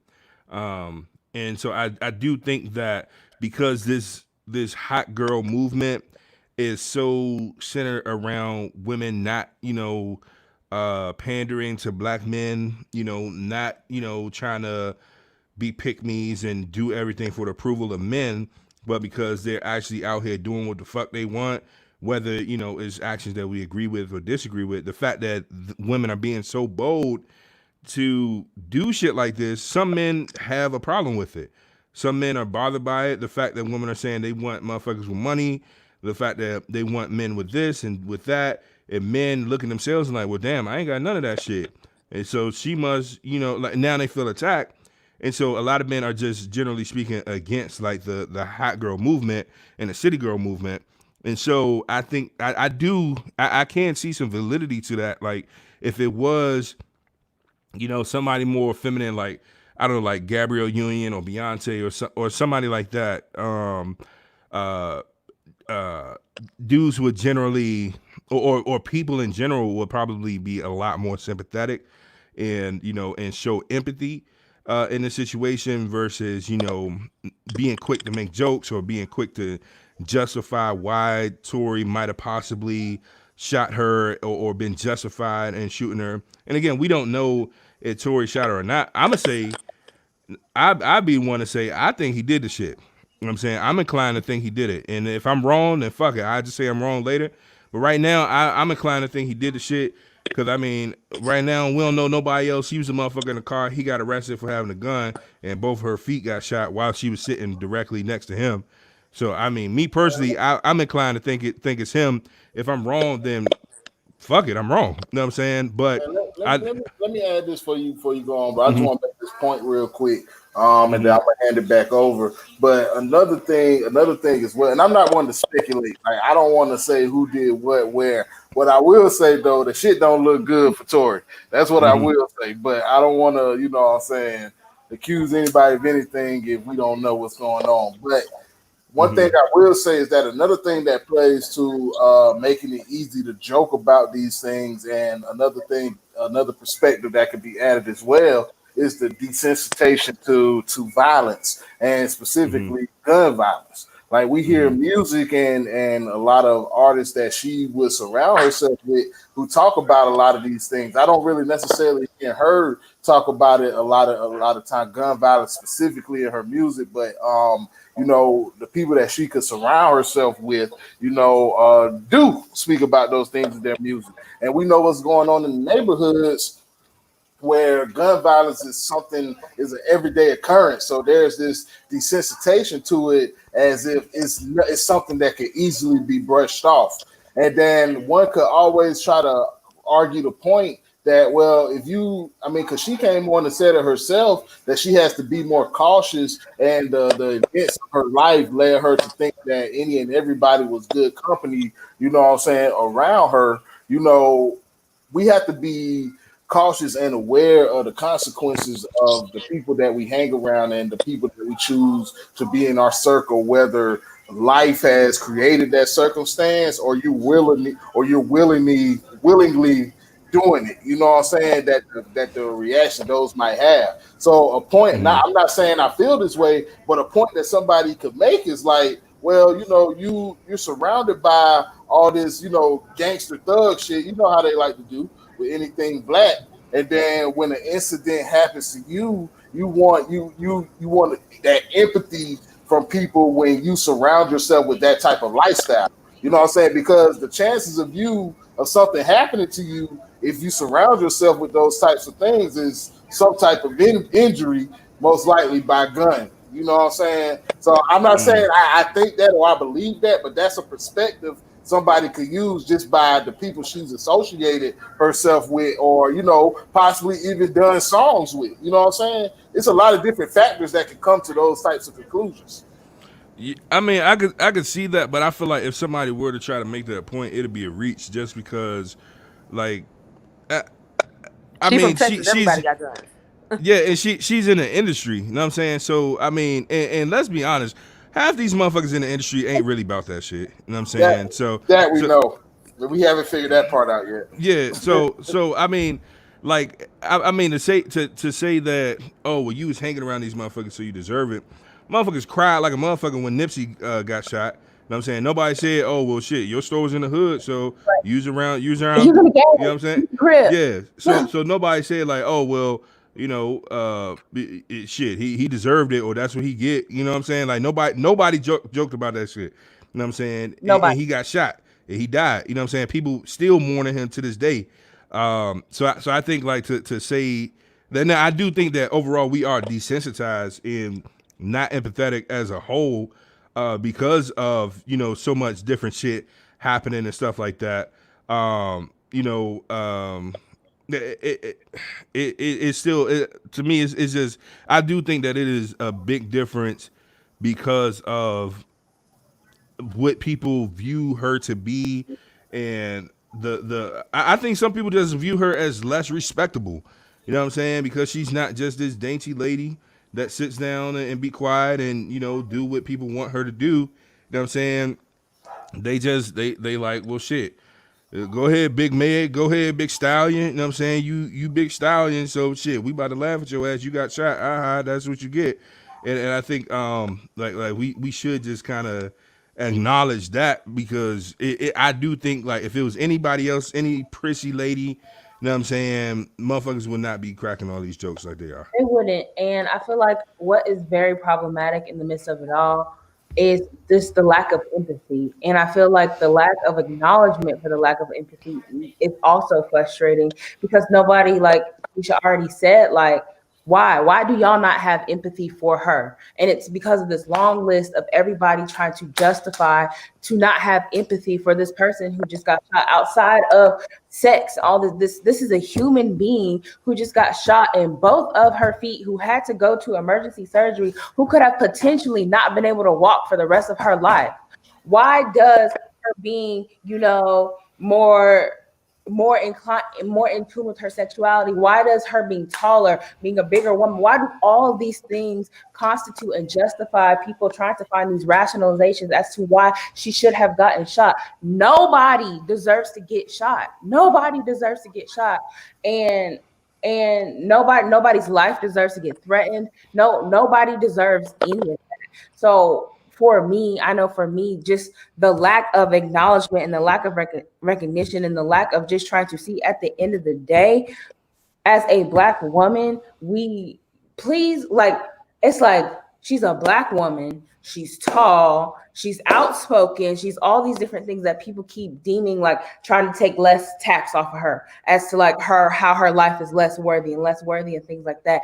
And the lack of acknowledgement of that for me is what is frustrating. And it's almost scary as somebody too that is a Black woman, that is tall, that is I could knock a nigga out. I got big hands, I got big bones, like I'm a big girl, you know what I mean? So it's just like that's scary for me, because it's just like, wow, and I'm also somebody who's outspoken. So it's just like, wow, I got all these marks on my back that I don't even know about, and that for me, like that lack of empathy to me is very telling on people's character, because it's just like, why can't we feel bad for this human being whose life was just threatened, but we keep trying to find all these reasons as to not care about this person. Like, where's that human decency? Where's that compassion? Where's that empathy?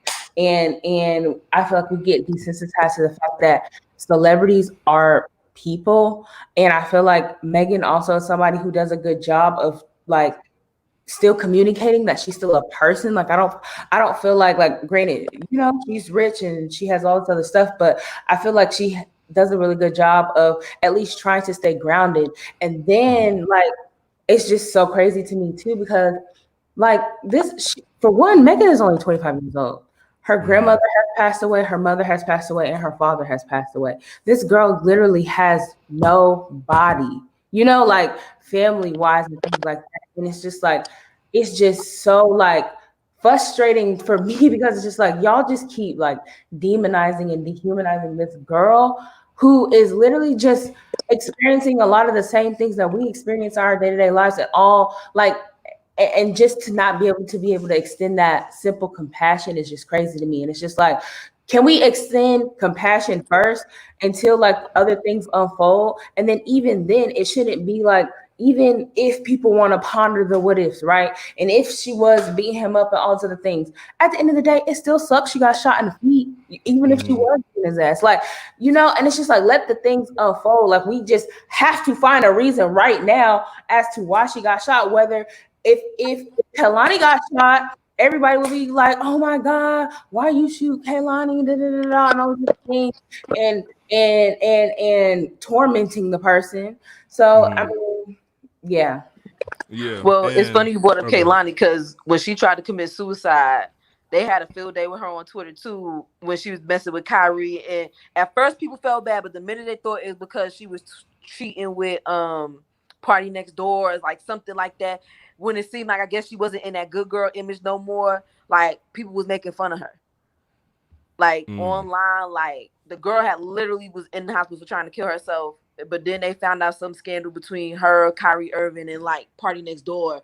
And then it was like, oh no, that bitch cheating, and people went crazy and like, then she became a rat and everything else. And I think what this really teaches women is like you're never safe in the opinion of most men. Like a lot of women feel like they fall on the safe spectrum, like, oh man, like because I'm this, I'm that. Like they went and talk like to me like that, and it's like, no, all you gotta do is one wrong thing, talk out of turn, make a man feel uncomfortable, and then all of a sudden you kind of public enemy number one. Because when Megan first came out and she was like on some sexy shit, like, oh niggas love her, oh big stallion, oh she got that body, y'all ain't carrying that. But then when people started really listening to her lyrics and it got more like run these niggas for their money and girls are really on the hot girl summer stuff, then the dude started hating. Um, I also think that a lot of the empathy also isn't shown because I think about how we feel about celebrities in general. I think our generation has kind of like celebrities used to almost kind of be a mystery somewhat back in the day. Like, of course, you had your wild ones, but they were all over the news doing dumb shit, your Bobby Browns, whatever. But for the most part, like, you really had to look for their lives. Now with social media, they've become so accessible and people are able to hate them directly. Like when Kim Kardashian got robbed in Paris and she was tied up, and people were literally like, this woman, like, I don't really watch the show, but like I see some stuff, just her reaction. I'm like, that don't look fake. Like that looks like somebody who literally was tied up, robbed, and is now traumatized, and people just could not get over hating the other stuff about her to at least be like, yo, she got robbed. And it's just weird how it's really weird how we can empathize with abusers so easily, but with their victims we put up this cold shoulder like, oh, you should have known better, or what did you do to make this person mad? Like people could find all the empathy for Chris Brown, but for Karuchi, they found everywhere they could do to make fun of her, find a mistake she made fun of her name. But with Chris Brown, they just found enough empathy to continue to listen to his music, continue to retweet his content, and it's like, huh? Like black, it's just weird. It's just like, and even with the feminine thing, it's crazy because Meg is super feminine. Like when people were like, oh man, masculine, I'm like, it really can only be because of height. Because I mean, even when the girl did her last Instagram video, I think she posted today, I mean, she's crying but she's decked out, got nails, hair laid, makeup, I mean feminine to the core.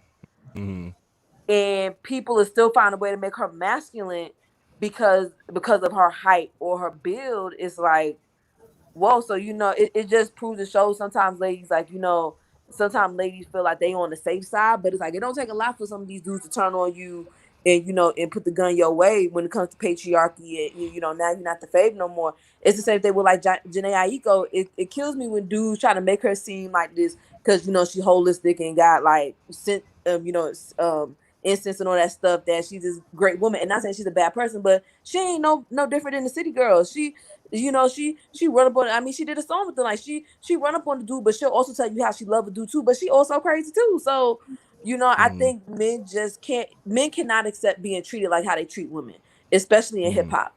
I mean, women that had to live 30 years of hip-hop being hoes, tricks, bitches, I'm run up in you, let me and my man fuck, nutted in her face and left in the hotel room, like all kind of crazy shit. But the minute a woman is like, hey, listen, even from Little Kim's era, the minute a woman is like, listen, you want to use me for your body, for my body, but you can't do that for free, so pay up. Oh, niggas get hot. What? Huh? What? Hot girl summer. Oh my God, what are the kids like? Y'all become conservative Republicans when it's time for hot girl summer and city girls. It's what are the kids listening to and what will young girls think? Meanwhile, you got caught up Kodak Black, who's a fucking rapist, in your iPod, but you worried about us listening to a woman talk about having consensual sex with a man, but also having the standard of he not fucking me without me getting what I want out of it. So, and I you think you that's made great points. I just want to highlight this point that Rhea put up right here. She said she thinks there's an underlying disdain for sexual and assertive women, especially black women who are not exotic looking. Lanaja said the lack of empathy, because if y'all don't respect Meg, then that says to the rest of us women that nobody will ever give a damn, especially since no many young black women relate to her today. And then one last one, Rhea said this all plays into the stereotype of black women being aggressive, combative, and hypersexual. People secretly feel like her assault was her being put in her place. Yeah. That last line, that shit, that I mean, I definitely think that It's a that scary reality, bro. yeah, some people definitely feel like that, and it's crazy because, especially like with all this shit going on, let's say that even if Meg got on that live and she said, "Yeah, it was Tory that shot me," you know, the first thing that most black dudes gonna do, and it's sad to say, they gonna be like, "Hold on, bro, we gotta get the full story. We gotta hear what he had to say." But if I come out and say, "Man, I was just harassed by the police," I expect everybody to believe me. Know what I'm saying? Or if I say, "Oh, that was some racist shit," everybody just gotta believe me. Nobody like we don't need the full story for none of that shit. And we hate when white people say, "Oh, well, what's the full story? What's the backstory?" We like it don't fucking matter. You can see right here, or I'm telling you exactly what happened. We get upset when people don't believe us or just hear us on that shit.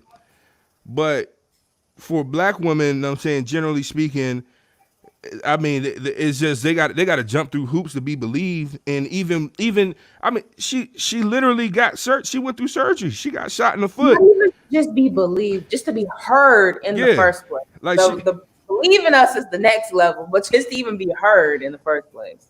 she realized she got shot in the foot.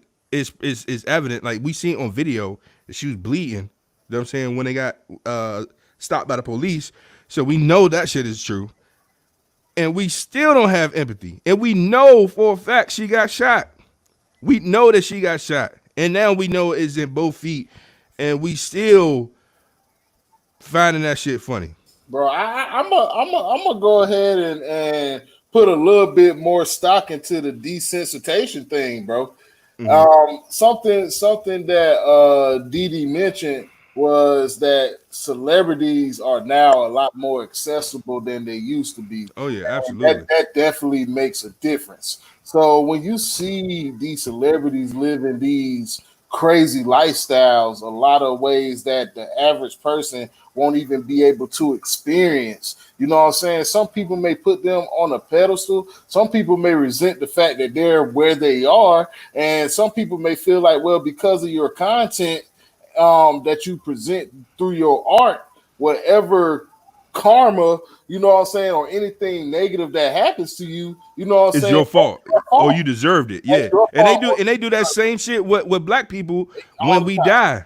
You know what I'm Yeah. saying? Or we get shot or harassed by police or whatever. That, oh well, he's a thug. It's alleged that he was involved in criminal activity. He apparently his blood results said he had marijuana in his system or some shit like that. But it don't change the fact that whatever the core issue that we talking about is wrong. And that's my thing. Because I guarantee you that same situation probably happened in your hood, you know what I'm saying, around the nation a couple of times over. You know what I'm saying? But because it doesn't have that publicity to it, and sometimes I feel like even if it did have that publicity to it, would that empathy factor still be there? I think that people just like to not give a fuck about shit until it's them in those shoes, bro. That's how I feel. Well, you know what? When Megan first came out, and like when she was dating Moneybag Yo, there was this picture that had came out with them, and she had these sneakers on. And like Megan's a tall girl, so of course she probably wears like a 10, 11 size shoe, which makes sense. And people were going in on the size of her feet. And there was a radio host here in Atlanta. It was a female one too. She made like they do some like morning skit or whatever, and she made this song like by Big Old Freak, but it was like Big Old Feet. It came like that, and like she got some backlash for it because it was kind of corny. It's like, all right, like you ain't have to do that. Like she's 5'10", like of course her feet aren't gonna be a size 6. But you know, I think when people heard the foot thing at first, they was like, nah, that can't be true. So I'm like, all right, I get that. But the thing is, the minute she put that Instagram post up where she wrote like, "Hey guys, like I'm a victim," da da da, which I think at that point she was even willing to take those beginning jokes. She's like, "Well, maybe they don't get it. I haven't said anything." The minute she said she was a victim, she was hurt. Everything should have changed to, "Okay, we feel you. Let's chill out." The thing is, even like people do not respect women's no's. They don't. They think a no is a maybe. So when Meg was saying I'm a victim, like no, this is serious. People just let that fly by. Oh no, this can't be serious. It's like now seeing people. Oh wow, she got shot in both feet. Like even she got shot in one foot. Like she got shot. You can Period. get shot in your hand. You get shot in the wrong place. You're gone. You ain't coming Right. back. Right. Yeah. So it's like in Twitter, especially like so many men on Twitter, and even some women have built their platform off of being mean to black women. Yeah. Saying that, Joseph, we're not saying being playful back and forth. We're talking about making fun of dark skinned black women, making fun of heavyset black women, making fun of trans women. They have built their platform off of that. And now that it's trendy to be woke, they kind of push some shit back. But it's always that one occasion where you catch them slipping and they get back into their old ways. And then you see the real colors. And fortunately, more black women have started to speak out about it. They're like, we're sick of being bullied, you know. And I remember when Shea Butter Twitter was a thing before, you know, everybody kind of they're like, oh, them Shea Butters being too serious. But I get it. Like, so many people have made it okay to bully black women that we don't even know when it's time to stop anymore. Like back in the day, when you was playing the dozens with somebody, if somebody started crying, you knew you won, you went on about your business. Or if it's like you could tell, like, all right, they getting mad, like they can't play this no more. Y'all went on about your business. Or we even talk about fighting. Like you might get in a fight back in the day, y'all fight going, or like the old people say, you know, you fight to live to see another day. You wasn't trying to bring no weapon outside. On Twitter, it's like they want to go until you literally take yourself off this earth. Like they find a black woman it's like there's only empathy for us if we lay down and either take what is given to us or if we play into some sexy role that's only we can only play into if the sexy is to benefit them. If it's to benefit us and make us feel good, no. But if it's to benefit them, then they're with it. And that is a lot of the heat Megan is feeling right now. She's feeling the grips of a platform or social media that has literally built their following off of being nasty to black women, particularly black women they know they could never have access to. So I have a question because we know that Drea made the comments, you know what I'm saying, joking about, you know, domestic violence and how she wants a dude to prove, you know, his love to her by shooting her in the foot or whatever. Apparently she was working for Fenty and got that ass canceled. Apparently she no longer works for Fenty. Some people said they feel bad for her. You know what I'm saying? They like, oh well, you know, people make mistakes, and you know, because for me, that's when the funny shit started for me. You know what I'm saying? I did find it funny that she lost her job. You know what I'm saying? And motherfuckers can feel how they want to feel. Like, oh, you shouldn't feel good about a black woman, you know, losing her job. Nah, in this case, fuck her. You know what I'm saying? Because she felt as though the shit was funny. She felt as though it was something appropriate to joke about and stuff like that. And like, and the thing is, if you watch the interview, they gave her multiple opportunities to clarify her shit or like be like, oh no, I ain't mean it like that. But no, she just kept that shit going like it was real live funny. Like she thought she was about to get some laughs. And so they stopped in the interview and was like, wait, hold on. You said what? And then she goes fully explain herself. I know when I was watching that, all I heard was caw, because all that was bird talk. That was just a whole bunch of bird talk. Right. Oh, that's not funny. Like that is not funny. And to keep perpetuating this narrative of toxic love and social media is so played out. Like at this point, like right. I don't know if that's her brand or what. She's been in like 10 engagements or something like that. And baby girl needs to like relax. And I think it's fair that she lost her job because people need to be held more accountable for the things that they say and to be more aware of the platforms that they hold. Drea, as a black woman, if anything, should have been on that radio show like, look, that is fucked up. I know that's traumatic. Like should have been standing there with her in some type of solidarity or whatever because that was wrong. That was wrong. And she deserves to be reprimanded for the stupid ass shit she said. Hey, bro. Drea is too old to to be saying that kind of Way stuff. too old. If Dre was maybe like 18 or 19, maybe I could cut her a little bit of slack. But baby girl got to be pushing about 40 almost. Like, you too grown to be making those jokes. Also, she has taken pictures with Meg. So this is somebody that Meg probably considered somewhat of a homegirl, because they had that whole shoot together. They probably kicked it together. And it's like, bitch, you over here making jokes on the radio about me? It's like, huh? And then I think that also goes to what we talk about with femininity, colorism, and so many other things. Because again, people are already looking for ways to forgive Drea and, oh, she shouldn't have lost her thing. But yet the girl who got shot in the feet, you still can't find enough empathy just to not talk about her or repost To a just meme not that, talk about her. They yeah, not ask but you to take her somehow, flowers, but stop talking about her. and that's why the whole forgiveness thing on Twitter kind of gets me, because oftentimes people want to be forgiven without consequence. And when God talks about forgiveness, got to bring it biblical. He never said forgiveness will come with no consequence. You got to pay your toll. You know, you gotta you gotta face a little bit of heat, and maybe Drea will learn. Okay, I am working for somebody who went through a very public domestic violence situation in a car. I should probably not make fun of a girl who I personally know who may be going through a domestic violence situation, even if I'm not sure. Because I mean, Dre made it seem like everybody in the industry knew they was fucking around. But you know, I work for a company where a woman has been through this publicly, and even though she has, you know, surpassed it, she probably wouldn't want me making fun of another woman who has been through it, even jokingly. So maybe I should just shut up. If Dre's not old enough to realize that, then maybe she don't need her businesses then. Sometimes you gotta let people know, if you don't know certain lessons yet, then maybe you ain't ready for certain blessings yet. Maybe you need to take them out. Hey, that's real. What you about to say, Larry? I got 2 points that I'm going to try to make. If I remember the second one, if I forget, it has to do with the Matrix. Okay, just say Matrix, and it should trigger something. All right, all right. So, my first point is that I'm gonna take it back a little bit. Anybody else saying that feedback? Hell yeah. All right, you good. All right, so yeah, my first point is that I'm gonna take it back to what Dee Dee said, was that, you know, as soon as she came on and, you know, it became a real thing that she was actually shot in the foot, you know what I'm saying? I think at that point for me, that's where the jokes kind of ceased, you know what I'm saying? Because I never take anybody getting hurt in any kind of way as a joke. You know, and I think that's what leads to my second point, is that there are a lot of blurred lines because society, especially now during this pandemic, is tapped into the matrix 24/7. So a lot of people don't even really understand the difference between reality and what goes on in social media land.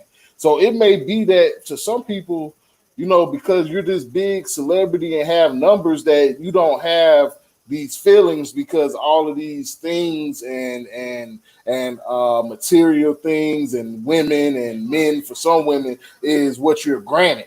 You know what I'm saying? And we see the way you live. So how can somebody who lives such a lavish lifestyle feel any trife? You know what I'm saying? And I think that what we try to do. Hey, hold on. Who is that? Who is that right there next to D? That's my She tail. said no. No, I understand, and I know I'm not even. Hold on, real quick. What's your name? You got to introduce Yeah, yourself. 'Cause you just came out. She said no. Period. And you just gonna interrupt on. My name is Cree, QRI Montague, straight out of Atlanta. Okay. And I'm gonna just say something real quick, because at the end of the day, if this was Kylie fucking Jenner, y'all would have believed her bitch ass, period. Y'all would have believed it. It wouldn't have been no question. It wouldn't have been no making fun of her. It wouldn't have been none of that other bullshit. But I find it funny that every time it's a black woman, we gotta castrate her because we feel like she's a man or she's too big. I'm 5'11", and I love wearing heels. So at minimum, I'm 6'4". I'm intimidating and bitches. And I wish I would. But at the end of the day, you got somebody like Kylie Jenner that gives subpar efforts in her everyday fucking life because she got so much going on for herself. But you got somebody that is working hard as fuck hard as fuck, aka Megan Thee Stallion, and she was assaulted and wronged, and people are constantly wronging her with their words and their antics on social media. But like I said, if it was Kylie Jenner or any one of the Kardashians, like when Kim Kardashian staged that robbery in Paris, yeah, that was staged. That was an insurance fraud. But yes, everyone ran to her fucking rescue. So guess what? All that shit y'all talking about, oh, it was jokes until she came out. It shouldn't have been jokes to begin with. It shouldn't have never ever been jokes because she is a woman, and I don't think she would lie about getting shot in the fucking foot no matter what was going on. But you know what she's doing? What is Megan Thee Stallion doing? She is saving the black man because she has yet to come out and name Tory Lanez. Right, exactly. So that's all we do. We live our lives protecting y'all. She has yet to name. You know what? It's even worse because her best friend said, you know what? I shot Megan Thee Stallion. I shot my best friend on accident. She tweeted that to cover up for Tory Lanez. I guarantee you Tristan Thompson would not tweet no shit like that. I guarantee you Chloe would not tweet no shit like that. Because when Lamar Odom was on his fucking crack escapade, Chloe didn't tweet shit. And now he's with a black queen that is helping him get his shit to fucking together. Kim Kardashian didn't tweet no shit like that. She tweeted, my husband is fucking sick. She didn't take up for him. So that's what I'm saying. Black women are continuously taking up for black men. And then you have black men turn around and giving them they fucking nasty ass, sweaty ass, hairy ass to kiss. I mean, I think, Cree, I don't mean to interrupt you, Cree. I think you made some very great points, and I agree with I'm gonna say a good portion of that. And I appreciate you taking over our shit and, you know, talking your shit. You know what I'm saying? I fuck with that. But I think that, I mean, that right there just speaks to, I mean, I think that's a different set of issues because everybody heard about where they was at, but we didn't hear shit about the person that, you know. That's not a set of issues, though. It's all the same, but it's different issues because I was talking about the celebrity aspect of it. Exactly, and that's what I was talking about. Celebrity aspect. Kylie Jenner is one of the biggest celebrities in the world. But if we're talking about, but what have you heard from Kylie Jenner? What have you heard from Kylie Jenner? That is my point. That's what I'm saying too. We have the same points, but what I'm saying is the point I was trying to make wasn't speaking directly to the racial aspect of the whole situation. It was talking about the celebrity factor, and I agree with your point that, you know, that's where people fall short because it's always a racial factor. It don't matter about celebrity or non-celebrity. It's always a racial factor. So then when we move away from talking about race, we forget the ultimate narrative. Because at the end of the day, if Kylie Jenner, like I said multiple times, if Kylie Jenner had been shot in the foot, Tory Lanez would have been strung up from a tree or deported from the United States, period. There's no question about it. We would not be hearing from Tory Lanez. He would no longer exist.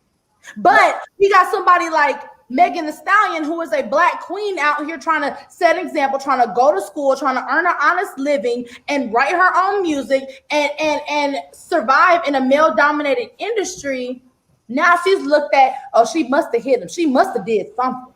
She must have did something. But you got a fucking hoe ass bitch over here. Oh my gosh, she's the victim. Let's figure out how we can help her and let's rally behind her and her family. What? Bro, I completely agree. Agree with you. Always boils down to race, and I hate when people like it's not a race thing. It's a blurring of the line thing. No, it is. It's a blurring of the lines thing because you can't tell me that everybody has that same perspective if you have blurred lines such as social media that further desensitize people from realizing what the real true goal is. It's up to you to have the mental capacity and stamina to understand and read between the blurred lines because I'm glad you said that. I'm glad you said that. Blurry for me. I'm glad you said that. Blurry for me. That's what.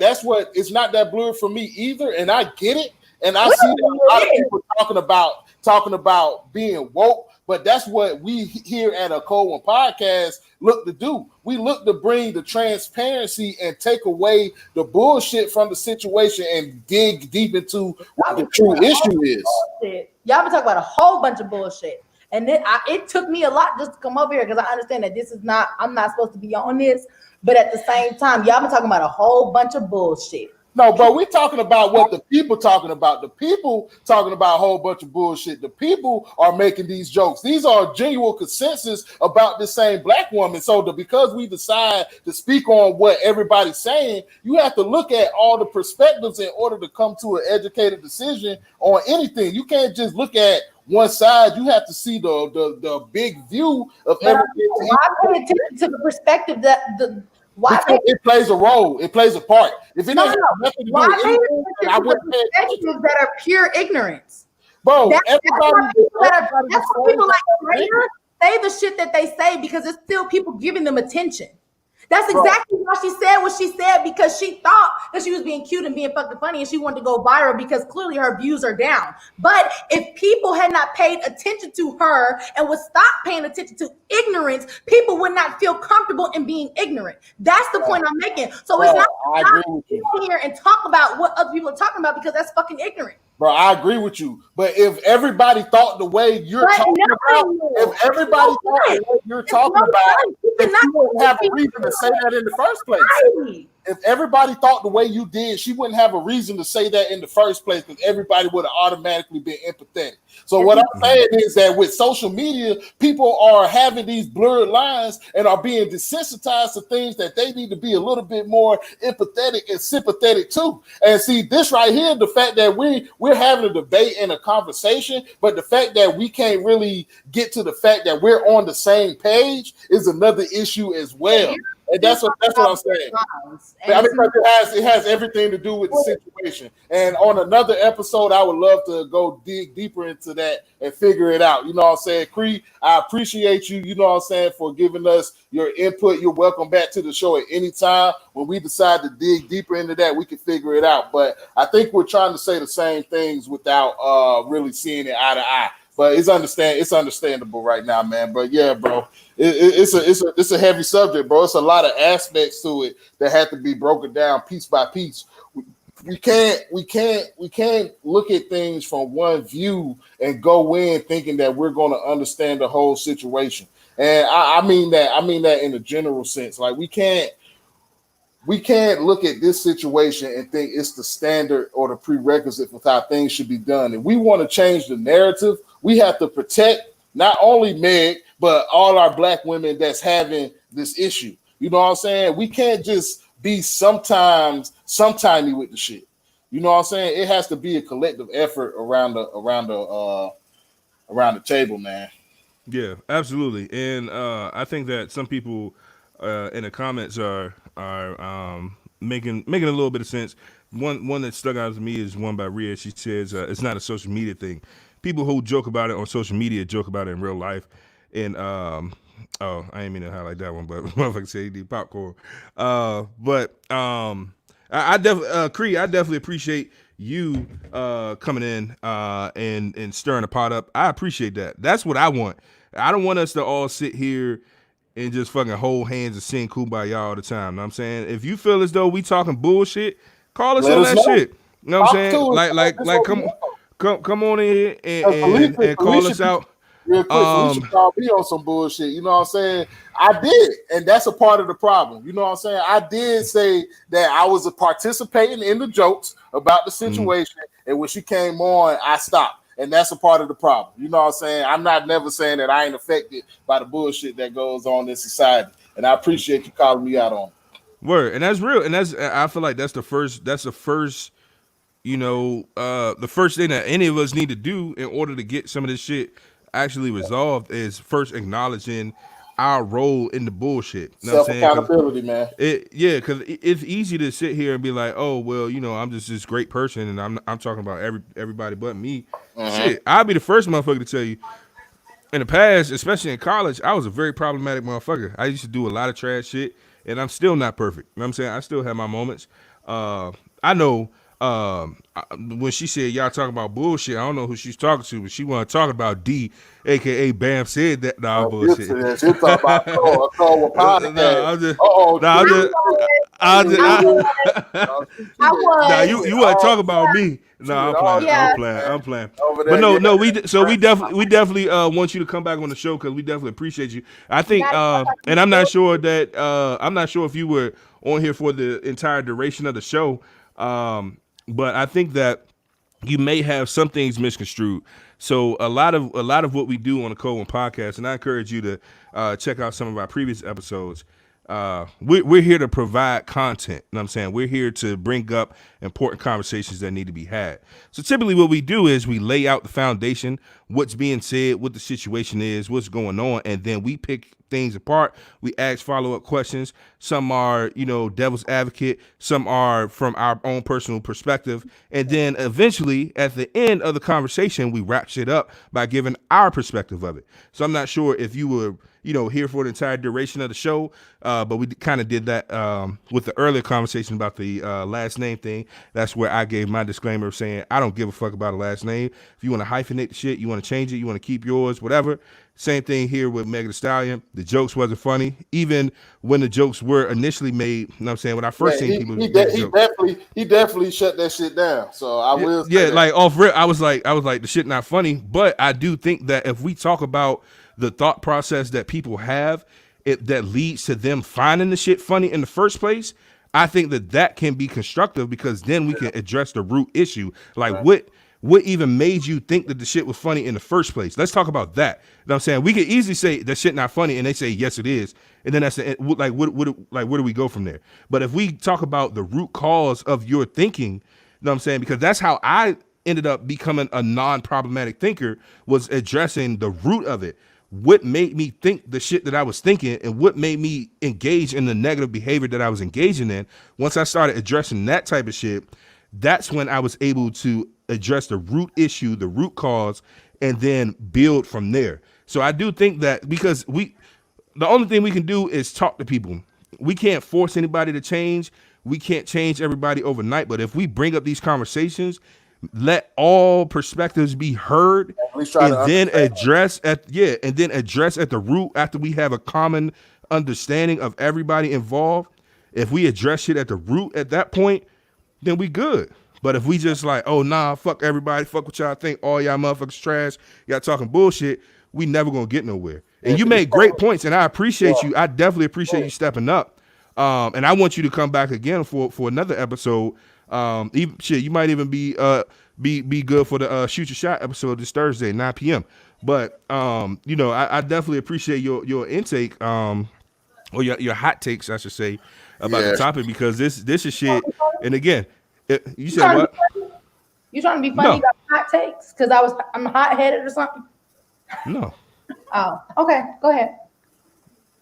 That just confused the fuck out of me. Trying to be funny. No. If I was, I would laugh at my jokes before you do. So if I was trying to be funny, trust me, you would know. But yeah, I definitely want you to come back for the show and shit.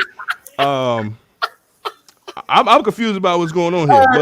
No, she's funny, bro. Like her facial expressions, that shit is funny, man. And I think that'll be definitely great content ad. But I just want to say real quick before we wrap it up, bro. You can't solve the problem without dissecting the true issues. You know what I'm saying? Everybody has to be able to get their perspective heard and the reason for why things are the way they are. And once we start to do that, we'll definitely be coming to a lot more solutions when we can at least understand the perspectives. Because at that point, we'll be able to negotiate on where we can go.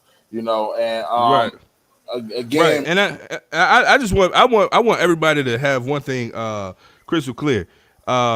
We intentionally pick topics that are controversial, that are going to stir the pot, that are going to put people in an uncomfortable position. You know what I'm saying? That's no real change can come comfortably. You know what I'm saying? So I want everybody to understand that, and I feel like that's part of affecting real change, when you're able to put yourself in a position where you are uncomfortable, especially when you're holding yourself accountable for some shit. So I just want to make sure that everybody like fully grasps that, and we're going to continue this shit. We've been doing this shit. Everybody that's been rocking with us, that's been tuning in and everything, y'all know how this shit go, and we definitely appreciate y'all. We appreciate everybody that tuned in tonight. Make sure y'all tune in again this Thursday, 9 p.m. for Shoot Your Shot Thursday. And then we probably going to bring this shit right back to some more controversial, serious conversation that need to be had again next week. And we hope that everybody that is in the comments, you know, with the strong opinions, Cree, I hope she comes back. Nia, I hope she comes back. Tashina, everybody, because these are the conversations that we want to have. That's why we're doing this shit. We don't just sit here to fucking twiddle our thumbs. Like we want to have these real ass conversations. So we appreciate y'all. Yeah. So I'm gonna turn it over to you, bro. Yeah, man. And just because we say some things and it may sound controversial, or you know, it may be the unpopular opinion, you know, sometimes a lot of that is just content, man.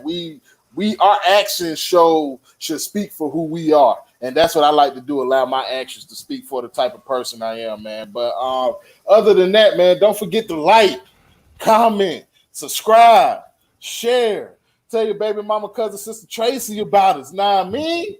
Word. You know what I'm saying? You almost got it that time, bro. Almost there. Almost, bro. You almost got it. It's all about the finish, man. You gotta fake it till you make it. Word. Nah, man. But don't forget to do all those things, man. We want to say thank y'all again for coming back with us, man. Sharing another episode with us, letting us know how y'all feel about these real world topics, man. And so yeah, take a shot Thursdays, huh? No pic, no video, just straight voice. Straight voice. We not. You won't be able to see anybody's video. You know what I'm saying? We gonna figure out a way to do it, and we gonna try to keep it organized and everything. We gonna have fun. Make sure y'all got something to drink, because you know we might fuck up, but shit, it's our shit. So yeah, it's our shit. We'll fuck up. Ain't like y'all paying for it. Word. If we fuck up, we'll get it right, man. We'll get it Word. right. But until then, man, it's been your boy L Dottie. And you already know it's your boy Big D, man. Hey, man, and we'd like to thank you for coming back to another episode of A Cold One. You already know, man. Cheers. I ain't got no more beer, but you know what I'm saying. Hey, man, shout out to y'all, man. See y'all Thursday.